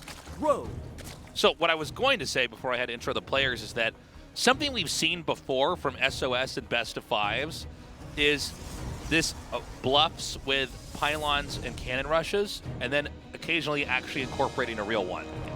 This is an option he always leaves open. So like what we saw in game 1, right, was he faked a cannon rush, threw a pylon down, just to, create that idea, right? And then of course he doesn't go through with it. But we've seen him do this in series where maybe in game 3 or 4 he'll do an actual cannon rush. And sometimes he never does. It's actually a very interesting concept. He invests in his image more regularly than anyone else. Exactly. Yeah, it's kind of like almost, you can think about it like in poker, right? Yeah.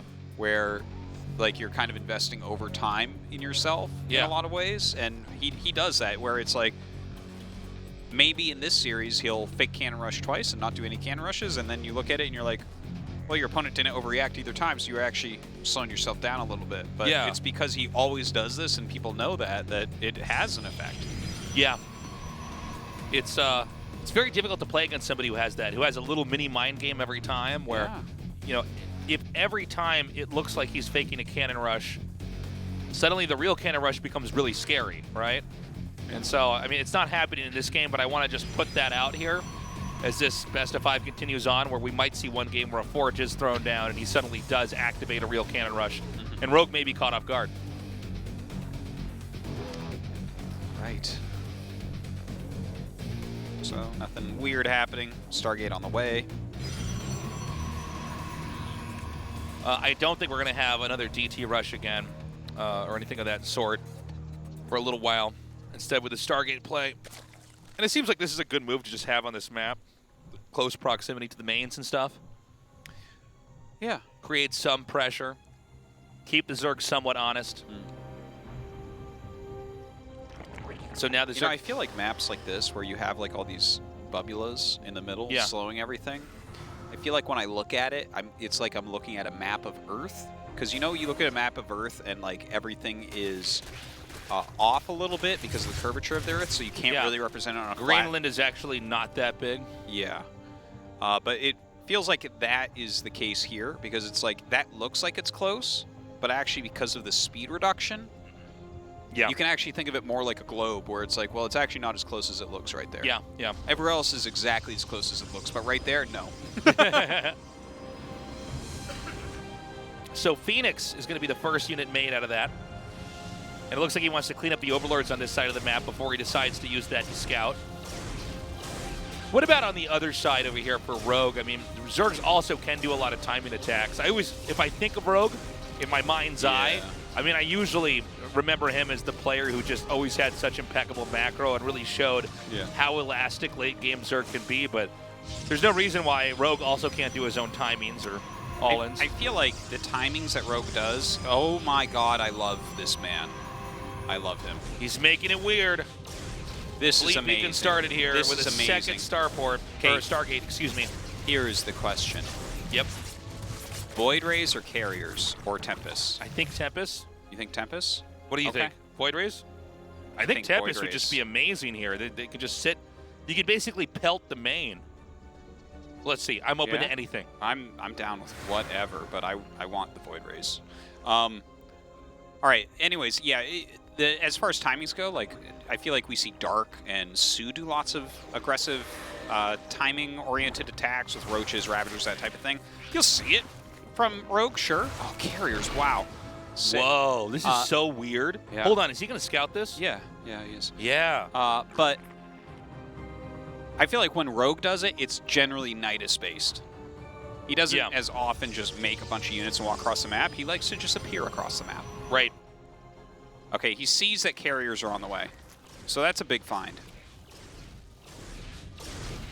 I want to see what the immediate response here is from Rogue.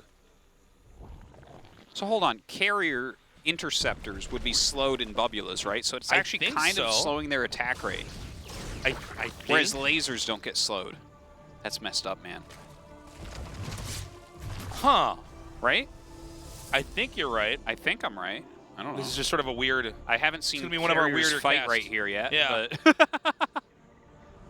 So he sends the first one out. I don't know if he would have pocketed more of them had there been had this not been scouted so fast. I think he probably would have.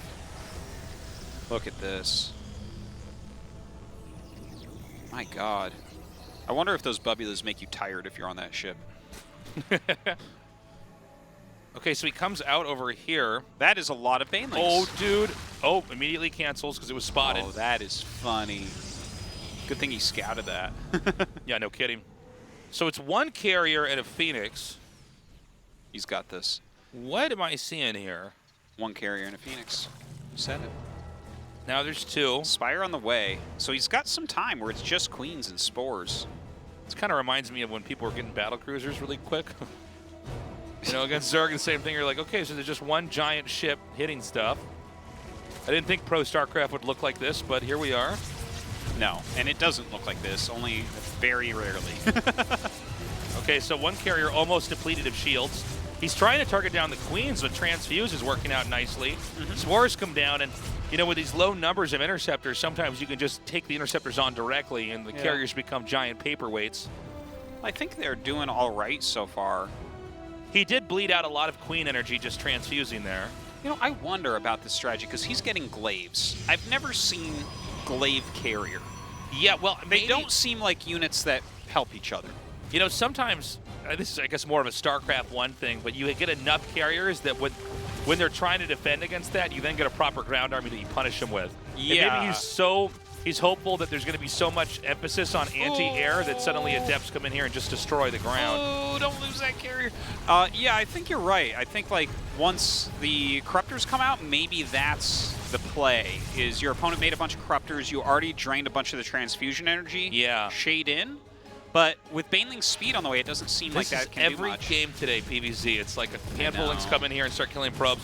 Okay, here we go. The Adepts are coming in. This is such a cool strategy. Is it going to work, though? Queens are transfusing, but there's not much energy left. No, there's not. And the Corruptors are coming out, so, like, the carriers might end up going down, but these Adepts doing the work. Oh, my God, they're just killing us so much. Okay, the Corruptors are now going to close in here and start to kill the carriers off, so it's going to be up to the Adepts here to shoulder the rest of the damage. I feel like from here you just have to make Blink, right? Blink? Yeah, because the Corruptors can actually just fly across the map and kill everything now. Oh, that's a good point. Yeah, they could actually go in there and destroy the Nexus. So either the Adepts win you the game right this second, or you probably have to go Blink, I think. I think he's got too many drones, man. It's like all the Adepts are just... This was a cool idea. Yeah. It didn't work out, but I appreciate Yeah, it. And look here, he's going to annihilate this Nexus. Oh, my God. Man, okay, so I think, look, guys, the real winner of today's Super Tournament was SOS for even trying this. No, you know, this is why this guy is such a genius. Yeah. But I think Rogue handled it very well. He's killing a lot of drones now. This is maybe not over. Yeah, actually, now it's down to 39 workers. A little while ago, it was much higher, but Corruptors can't really do anything at this point. Well, and there is the blink upgrade. Oh, ouch. Okay, so SOS has a slight worker lead. The 4 bases here of Rogue, some of them are not mining. The Corruptor is going to go back. They want more blood. The ultimate building killing unit. Yeah. Here. So funny. It's a funny byproduct of this unit combination is when the Zerg organically has to respond, then they get the ability to just destroy structures for free. That was a good change to the Corruptor. The Corruptor was such a stupid unit if there wasn't anything for it to do. Yeah, yeah. And now you always kind of have something for it to do. Yeah, you can actually be active with it. Yeah. I like that aspect of it quite a bit. Okay, so now he's scouting and trying to figure out what kind of unit composition is coming his way. I like that he's sending the carriers so far away from everything because, like, he knows as soon as Rogue sees them, they're dead, right? He's just gonna try to kill the hatchery for free. Well, I think he just sits them somewhere, and then he'll notice when the Corruptors are really out of position, or maybe they overextend or something like that. And then he can just go ahead and attack with them. See? Okay, so he knows the Corruptors are there. Meanwhile, this push is coming out here. Now, I think he's going to be able to pick off this hatchery close to 6 o'clock for free. Now, once again, the link counter attack. Oh, my God. Get in he that doesn't wall. get in. Okay.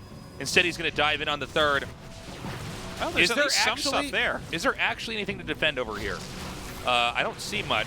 SOS is... Oh, boy. A little bit of miscontrol there. Okay. Yeah, he takes out all of them but one. And now the hatch is going to go down. He can pounce on the 3rd over here. It's a very meager army, though, that he's pushing with.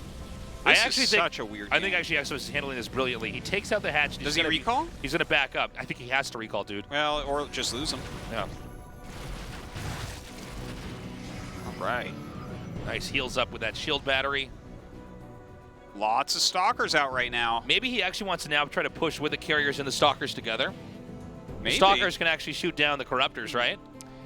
You know, we need Rogue right now to make a bunch of Banelings if he's going to have any chance, right? Right. Because this army he has is not looking too hot. Just Lings? Okay, he's making some Ravagers. Just a few Banelings. Not really enough, I think. Yeah, this is quite a lot of Stalkers here. Lings are coming forward, but they're not Banes, just one Baneling there. Yeah, this is a pretty boxy area. It's going to be hard to avoid Ravager Biles. You might want to think about taking down those destructible rocks, but that lets Lings and Banes actually connect with him a little bit better.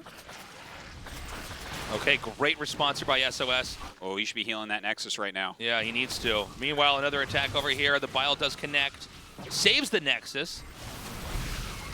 You know, the problem is it doesn't seem quite like SOS is able to get in there and do more than quite enough damage. I guess, though, keeping the Zerg on 3 bases is enough, right? Yeah, I mean, yeah, he's on 3 bases, too. Yeah, yeah. And if they both stay on 3 bases long enough, SOS should win. I think so.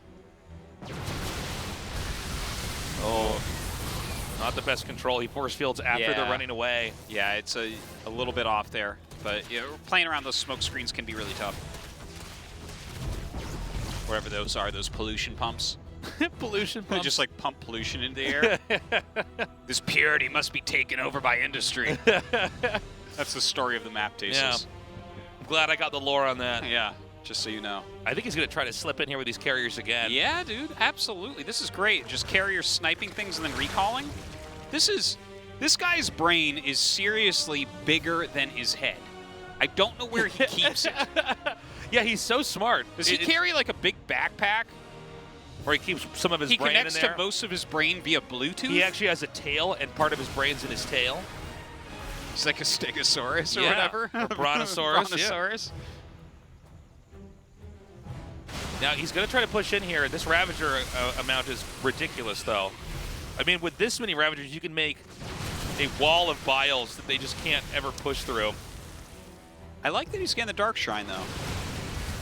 Like, DTs could be slightly useful here, but I like the idea of just adding in some Archons as well to soak up some Baneling hits. Oh, my God. Yeah, we got to see if he actually gets the gold base there, because that could have been denied by those carriers, but I think SOS is so preoccupied just trying to push in here, he missed it. Because right now, the only base that Rogue can have is this one that we're looking at right here. I think he's losing the carriers to the Corruptors now. Uh-oh. Yeah. Oh, this is not the quickest fight, is it? I loved his usage of the carriers, though, right? He used the carriers to set up the Adept attack, and then, then he made a couple more, and just... I love that type of harassment style that he was trying to use with them. Okay, he's got 60 Ds coming. Is there any detection over here? Okay, there's spores now coming up. Almost like a gate of spores here. And that means these DTs, he even sees them, so he knows what's up. Wonder if he should make those into Archons now. I feel like Archons would be very good here, because the Banelings are a problem. Yeah, there you go. So he's going to push him forward with him. That is a lot of Ravagers. Okay, he's pushing up now. Nice blink back. But he walks right back into it. Yeah, actually, this number of Ravagers starting to get pretty small here. Yeah, he's starting to really plow through. Well. There's almost nowhere to even micro these Ravagers. SOS wins game 2 as well. Oh my God. What is happening? The moment that I doubt SOS. Bow down to your new god, Babylon. This guy, he is an endless fountain of creativity. He's so smart. Like Mr. Big Brain. Dude, everyone's like, pro gamers generally just kind of talk about very specific, sharp, timing-oriented things, like how do I squeeze out these adepts at this time or whatever, you know, that type of thing. Like, when do I need to make my Roach Horn to survive? Meanwhile, SOS is like, yeah, I make 4 carriers to line up an adept attack. I mean, yeah. And then I go mass blink stalkers while harassing with 2 carriers that get recalled. So like, what? Crazy. You do what, SOS? I'm like, listen, stop writing your stupid ideas on the forums, SOS, because you're a newbie. Oh, wait, no, you're a 2-time world champion who just made it work. Yeah, you're one of the greatest players of all time. I'm sorry. I thought you were just, yeah, I'm sorry. I'm sorry, SOS. Zen. That's what Rogue needs right now, because SOS is slowly squeaking through and might cause the big upset of the day. Game 3's ready. Let's go. Game start. Here's the scariest part. There's an S on this map. It's for his ID. Oh, no. Jin Air Green Wings. SOS. And it does kind of look like a $sign. Yeah. SOS's brain is so wrinkly. SOS, no, his brain is actually very smooth. Jin Air Green Wings. Well, it looks smooth to us in our stupid 3-dimensional eyes. Yeah. But his brain is, it has a whole nother dimension, so it's like infinite, basically, to us. Wow. Yeah. We need to keep SOS's brain long after he's gone. We need to freeze it. We need to hook it up to a machine. What makes you think he'll ever be gone? Oh, that's a good point. You think he hasn't thought ahead to that? He's probably going to transplant his brain into a robot and continue to win GSLs for all time. I think he's a robot that transplanted his brain into a human. Ooh, you're good. He was the first creative robot. Yeah. Wow. I can't believe SOS is so far 2-0 against Rogue. With crazy strats, man. That last one. Right now, man. I am just over the moon about that was strategy. just such a delight to cast. You know what SOS is right now? He's a magician. And Rogue is the participant he picked out of the audience. Yeah.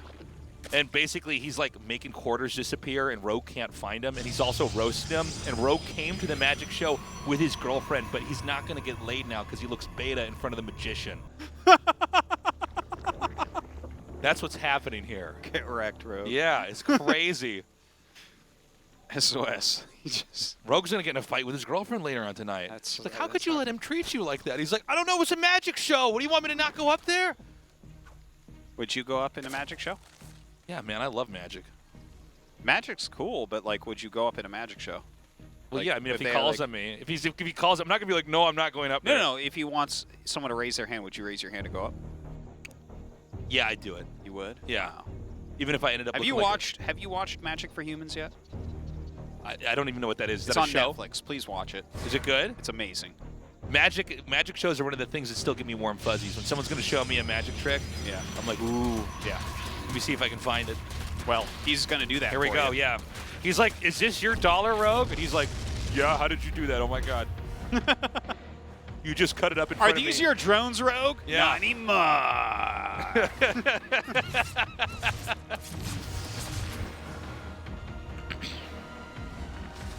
So, what exactly does SOS have in store? Catching drones, doing some damage here and there. But there's going to be more than that, Artie. Does there have to be? It's going up to 3 gates right now. Okay. But by the way, else? the crazy thing too is just going to 3 gates? Oh, okay. I think it's going to be just 3-gate light adept pressure. Sometimes people misread that and overcorrect or something against it. Okay, adepts are going to come in again. Twilight Council coming here. All right, he gets a modest amount of drones. Not a huge deal there. He's doing all right. No, yeah. it's fine. He's It's like, you know what? It's slowing weird. a I little almost bit. like don't believe when I'm seeing it how well SOS is playing. Well, you better believe it. But magic isn't real, Artosis. He's Magic just tricking is us real. somehow. Kidding me? It is. Yeah. Don't you know anything, Tasus? Of course magic's real. What? Why do you think there's like wizards? That's right. What Magic you is think they just wear those Artosis- robes for no reason? Magnets, you can't explain that. Okay, that's magic. Dude, magnets? Yeah. Yeah, how do they work? Nobody knows. Oh, polarization. Get out of here. It's Yeah, magic. Scientist. Okay, so it's going to be glaives. Okay. So it's just like steady 3-gate production into glaives. It's very weird. It's very like timings I'm not really used to seeing. Yeah, he's also been very masterful at getting the adepts out. I like this. Sometimes players are hemorrhaging Yeah, too yeah. many adepts where it's kind of a That's it's a toss-up who's actually winning at that point in time. They're- Yeah. Okay, 22 lings coming. Glaive's about halfway done. The Roachhorn has started.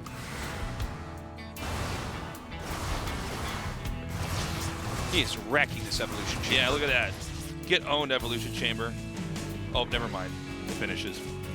Now, when the glaives are done, the timing will be set up. I actually love the fact that he put that Evolution Chamber there, seriously. Yeah. It's like you just can't get through. Well, he's gonna get through. It's not even like he's upgrading that. Okay, here we go. Not an issue. Oh, there's no way. Yeah, there's no way in hell he's going to let that finish. Lings in the probe line again. I know. This has been a theme of today. He didn't kill that many probes, though. Not bad. Oh, he can't finish that shade. Okay, he's going to try to kill these queens. Yeah. Good transfuse. And now this forces the drones to move. Really good surface area here. Dude, yeah, he's doing all right. He's going to let that one finish, I think. Yeah. Starting to get that done.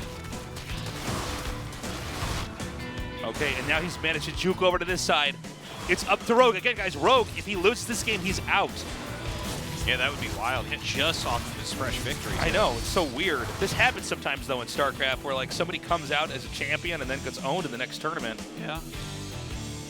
Well, he didn't actually end up getting that many drones, but there weren't that many drones to get. Yeah, well, it's 42 probes to 36 drones right now. Yeah. So, I mean, it wasn't like there was, you know, some 50 drone count that Rogue managed to maintain. He's actually just been very much investing in trying to have enough to defend here. And honestly, like, while Rogue's army straight up might be slightly better right now, a second Robo's on the way, which means there's just going to be a huge amount of Immortals to counter these Roaches with. Dude, SOS This really such feels a like an genius. SOS victory. Yeah, he's so smart. Honestly, man, SOS has always been my favorite player to cast.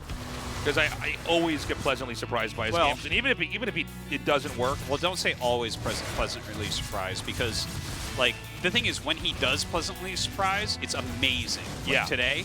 And then in some tournaments, he just, like, bombs so hard nothing he does works, and he just dies, and we're Yeah. like, oh, okay. that is true. That is true. And this is not that day, luckily. Because he is looking awesome.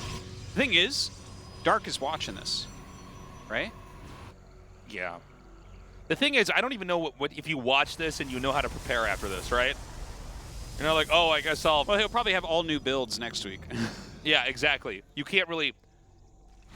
it goes back to what we were talking about earlier, where he'll always incorporate faking cannon rushes in all best of fives. Yeah. There's a pylon made and then canceled. Yeah. Where it's like, don't forget, I could be partying. Yeah.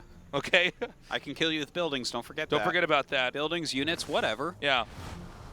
And unlike most things in StarCraft, where the more you know about your opponent and their abilities to pull off strategies, the more it helps you. With SOS, it actually hurts you.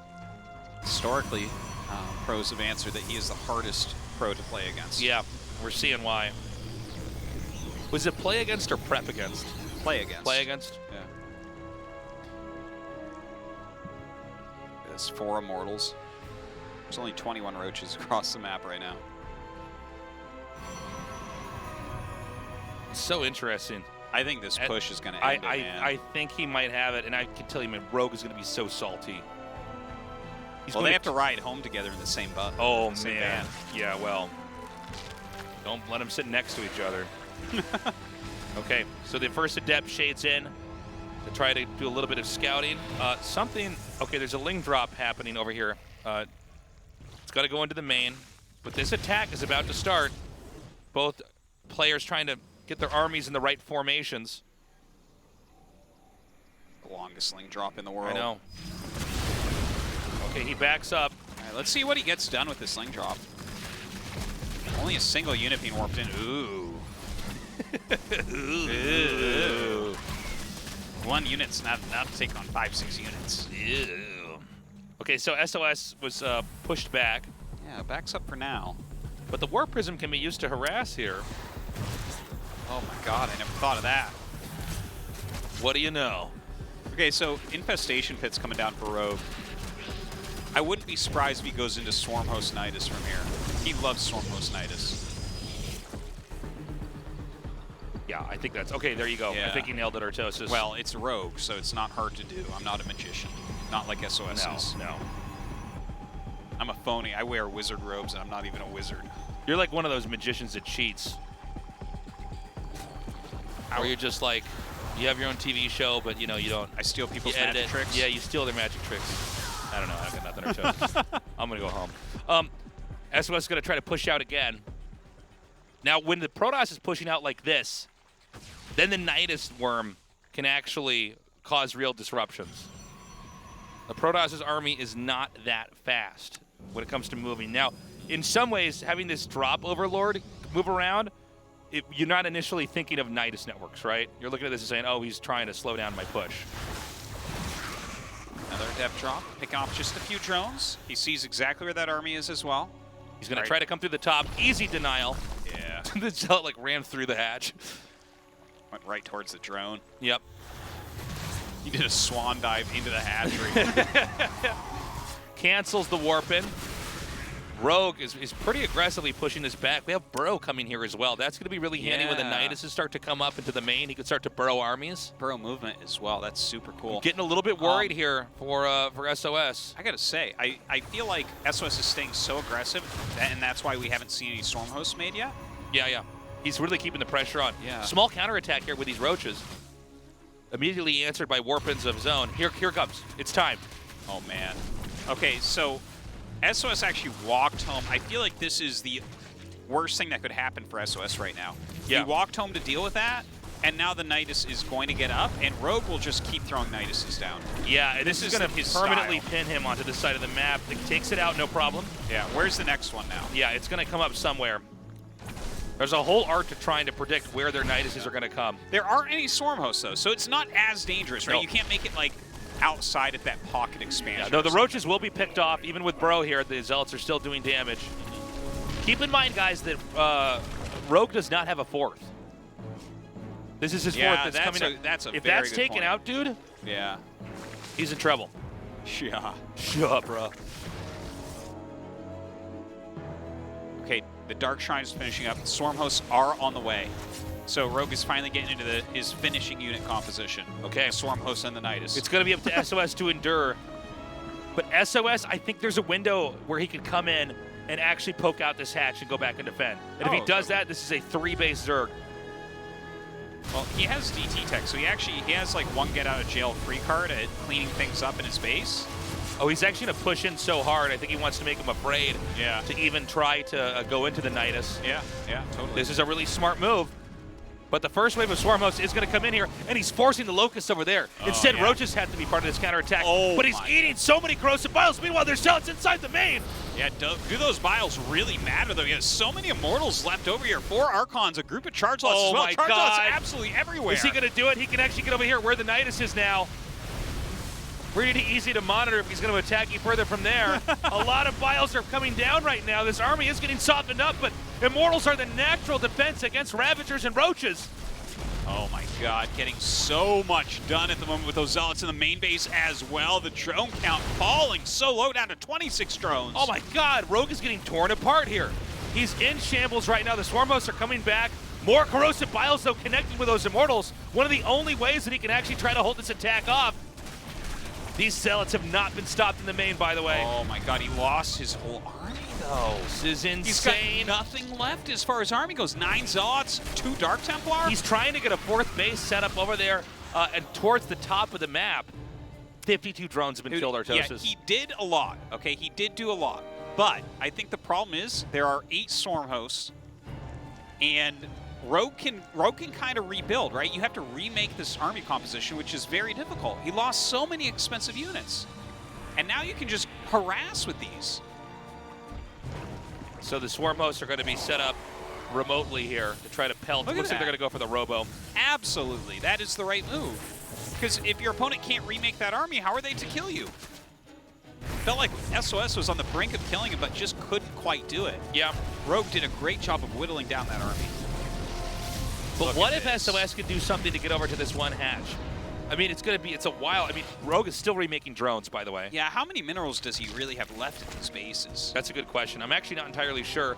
The main, I believe, is almost mined out. But really, it's going to be up to his 4th base. Protoss as well, though. I mean, he's been on these 3 bases for a long time, dude. Yeah. Well, it's getting Psystorm. I mean, it's never bad. But these Swarm Hosts are just going to continually gain value. You know, there's not a lot of great tech over in the main. Oh, he's not going to the main, excuse me. He's going to go down here. What do? You just dive on the Nexus, I guess? You can dive anywhere. Just continually gaining value here is so powerful. Oh, he goes for the Robo. All right, looks like he's going to be able to get one Immortal. That's no! brutal. I thought it was going to pop out in time. It didn't. Rogue is fighting for his life right now, but I gotta say, I think, you know, even though what SOS did, again, was brilliant this game, it seems like once he got through the entire strategy, it seems like Rogue is still finding his footing. Yeah. He's still able to do something. Well, SOS, it felt like he was on the brink of killing Rogue for several minutes, truly. And Rogue he held on. He got into the right types of units, the Storm Host. He got into the Nidus. He started to get that harassment done and whittled the army down when SOS pulled the trigger. And then, you know, what are they left over with? The value-gaining units of Rogue, and then SOS trying to rebuild his army. Well, you know, the thing is, I don't know if SOS, when he roams, he can actually stop the Nidus play. You know, it's really hard. It's very difficult. The Nidus is actually one of the most powerful things in all of StarCraft. I mean, the ability to commute giant armies to a location that quickly is incredible. Well, okay, he's hold catching up. several of them in a row, so that's really good. 1 DT. Oh, he backs up, excuse me. SOS needs to make a move. Seems like he's going to lose that 4th base, unfortunately. Yeah, I don't think it's going to last. There's a second Nidus coming up over here. Okay, you know, the army movement from SOS has not been that clean. It was actually, they were looping around that area there. Well, it's hard right now, too. Oh, man, if he sent that in there earlier, he could have killed so many drones. Okay, is he just going to let it cancel? Okay, last second cancel. He's going to have to really rely on these Psystorms. Well, hold up, dude. If he pushes over here, it's going to be Rogue on 3 bases again. That is true. You know? That's true. And that is a lot of Ravagers. Yeah. Okay, great storms. Yeah, he has so many storms saved up at this point. Oh my God. Yeah, I guess he's going to break this, right? Well, hold on. He has to run from the Locust, I would say. Well, he's got a lot of Archons. He could Oh, he's going to lose High Templars, though. That's what you're going to be targeting. Yeah, definitely. Loses 2 of them, 3 of them. And now it's mostly just an Archon Immortal Stalker army. He has 3 to 4 Storms left over. Okay, he's going to try to push in now. Yeah, I think it's time. This is a pretty insane arc by the Zerg, by the way. Oh my god, SOS that Psy Storm just amazing. Okay, he's actually pushing these Ravagers up into the corner. There's really nowhere for them to run. Oh my god, he's destroying all of them. It's just Swarm Hosts and 3 Roaches. He Rogue completely annihilated the base. GG! Not enough. Oh my god. SOS. Look at Rogue. Well, don't look at Rogue. Look at SOS. We're going to shout at Rogue in a second. Whoa. Some genius play out of Dude, SOS. he's so badass. He is. So crazy. He's the coolest. I want a leather jacket just like his. Dude, he's the cool kid. We can't even sit at his lunch table. Oh, absolutely not. He's the guy. You know, everybody wants to be the guy. He's the guy. He just beat Rogue with a carrier build in game 2, and he actually beat Rogue at his own game. Yeah. Rogue is so good at that Nidus play. I mean, that's really what he's built a lot of his, especially nowadays, his success on. Well, you saw him almost come back with that. Yeah. So beautifully done. All right, so far today, we've had 3 Protoss in a Zerg Advance. See how that goes down tomorrow. We do have 3 Terrans playing tomorrow, so hopefully someone can go through. Quick reminder, or guys. Not tomorrow, Saturday. Yeah. I was going to say. I know that normally we have Super Tournament is 4 days in a row. That's not the case here. It's going to be on Saturday, and it's not our normal time on Saturday, which is 1 p.m. It's going to be at 5 p.m. So mark that down. Yes. And we have some more great matches. Stats are tomorrow: Sue versus Innovation, Deer versus Cure, and Armani versus Solar. All right. I am ready for that. Okay, guys. Those are some sick matches. Sue Innovation. Yeah. Stats Maru. Deer Cure even is amazing. Yeah, that should be actually a pretty close match. Yeah. And Armani's on the up and up. We'll see what he can do against Solar. We need some up and up players. Yeah. We have a few this year actually in Korea. It's quite exciting. Between Zaun and Armani. Obviously Ragnarok was already on the up and up last year, but still coming up. Oh, it's going to be a good year, I think. We're back. Finally. 6 months. Never Since again. GSL, man. Let's all vow to never again go for that long without us casting StarCraft. Yeah. I think that we should have, like, just nonstop GSL from now on. Please. What do you think? As the president of e-gaming, can you ratify The that? CEO of e-gaming. Oh, the CEO. I'm sorry. Yes, Yeah. I can approve of that. All right. That's good. We at e-gaming take this very seriously. 6 months of no StarCraft is not We something at we take e-gaming. lightly Yeah. at e-gaming. Yeah. We want our G-gamers to be playing all the time. I love G-gamers. Well, It's perfect. Here's Gaming a funny thing gamers. about G-gamers is when you put 2 of them together, that's 2 Gs, and that's how it ends. You're so good at all this branding stuff. I know. You are amazing. So we're going to be back on Saturday. Again, it's not the normal time. If you were used to watching GSL in the past, this is not the normal time. 5 p.m. KST, the same time that we started today, we'll be starting on Saturday. And we have a lot of StarCraft 2 to do. I know we started very late, and that sucked, but we actually have a lot. Yeah, we have a lot we have to get through for this year. So this is just the beginning. And SOS won against Rogue with carriers. That was awesome. Let's go get carrier tattoos, Artosis. Let's go do it. Well, you get the carrier tattoos, and I'll get the adept tattoos. Okay. I'll get a carrier, one on each front part of my thigh, so when I wear my short shorts, I look so hot. Yeah, and I'll just get adepts all over my body like they're hives or something. But then, like, when they color them in, I'm like, no, that's all right. The right color for glaives. That's right. These don't have an upgrade. Who would make this many adepts without an upgrade? What crazy day. Are we allowed to close it out? No. Production said something, but I was too busy talking about SOS. SOS I and wanna carrier see- tattoos. Got to get him, bro. We missed you guys. Stay safe. Wash your hands. Don't touch your face. Stay inside. Play StarCraft. Go ladder. Watch StarCraft. Yeah, absolutely. Watch This is- StarCraft tomorrow morning, the Pylon Show is going to That's be right. on. And there's a new episode of the Tasteless podcast out. Get that wherever you get your podcasts. And I don't know. ASL's still going on, by the way. That's every I don't know. That's every Sunday and Tuesday. And that's over at the new studio that we have at Jamshil, which is super badass. It's huge. It's cool. You guys are going to like it. You guys are going to like it. And eventually, when we fought off the apocalypse, you'll be able to come to studios again and join us there. We love you. Take care, guys. We'll see you on Saturday, 5 p.m. KST. 1.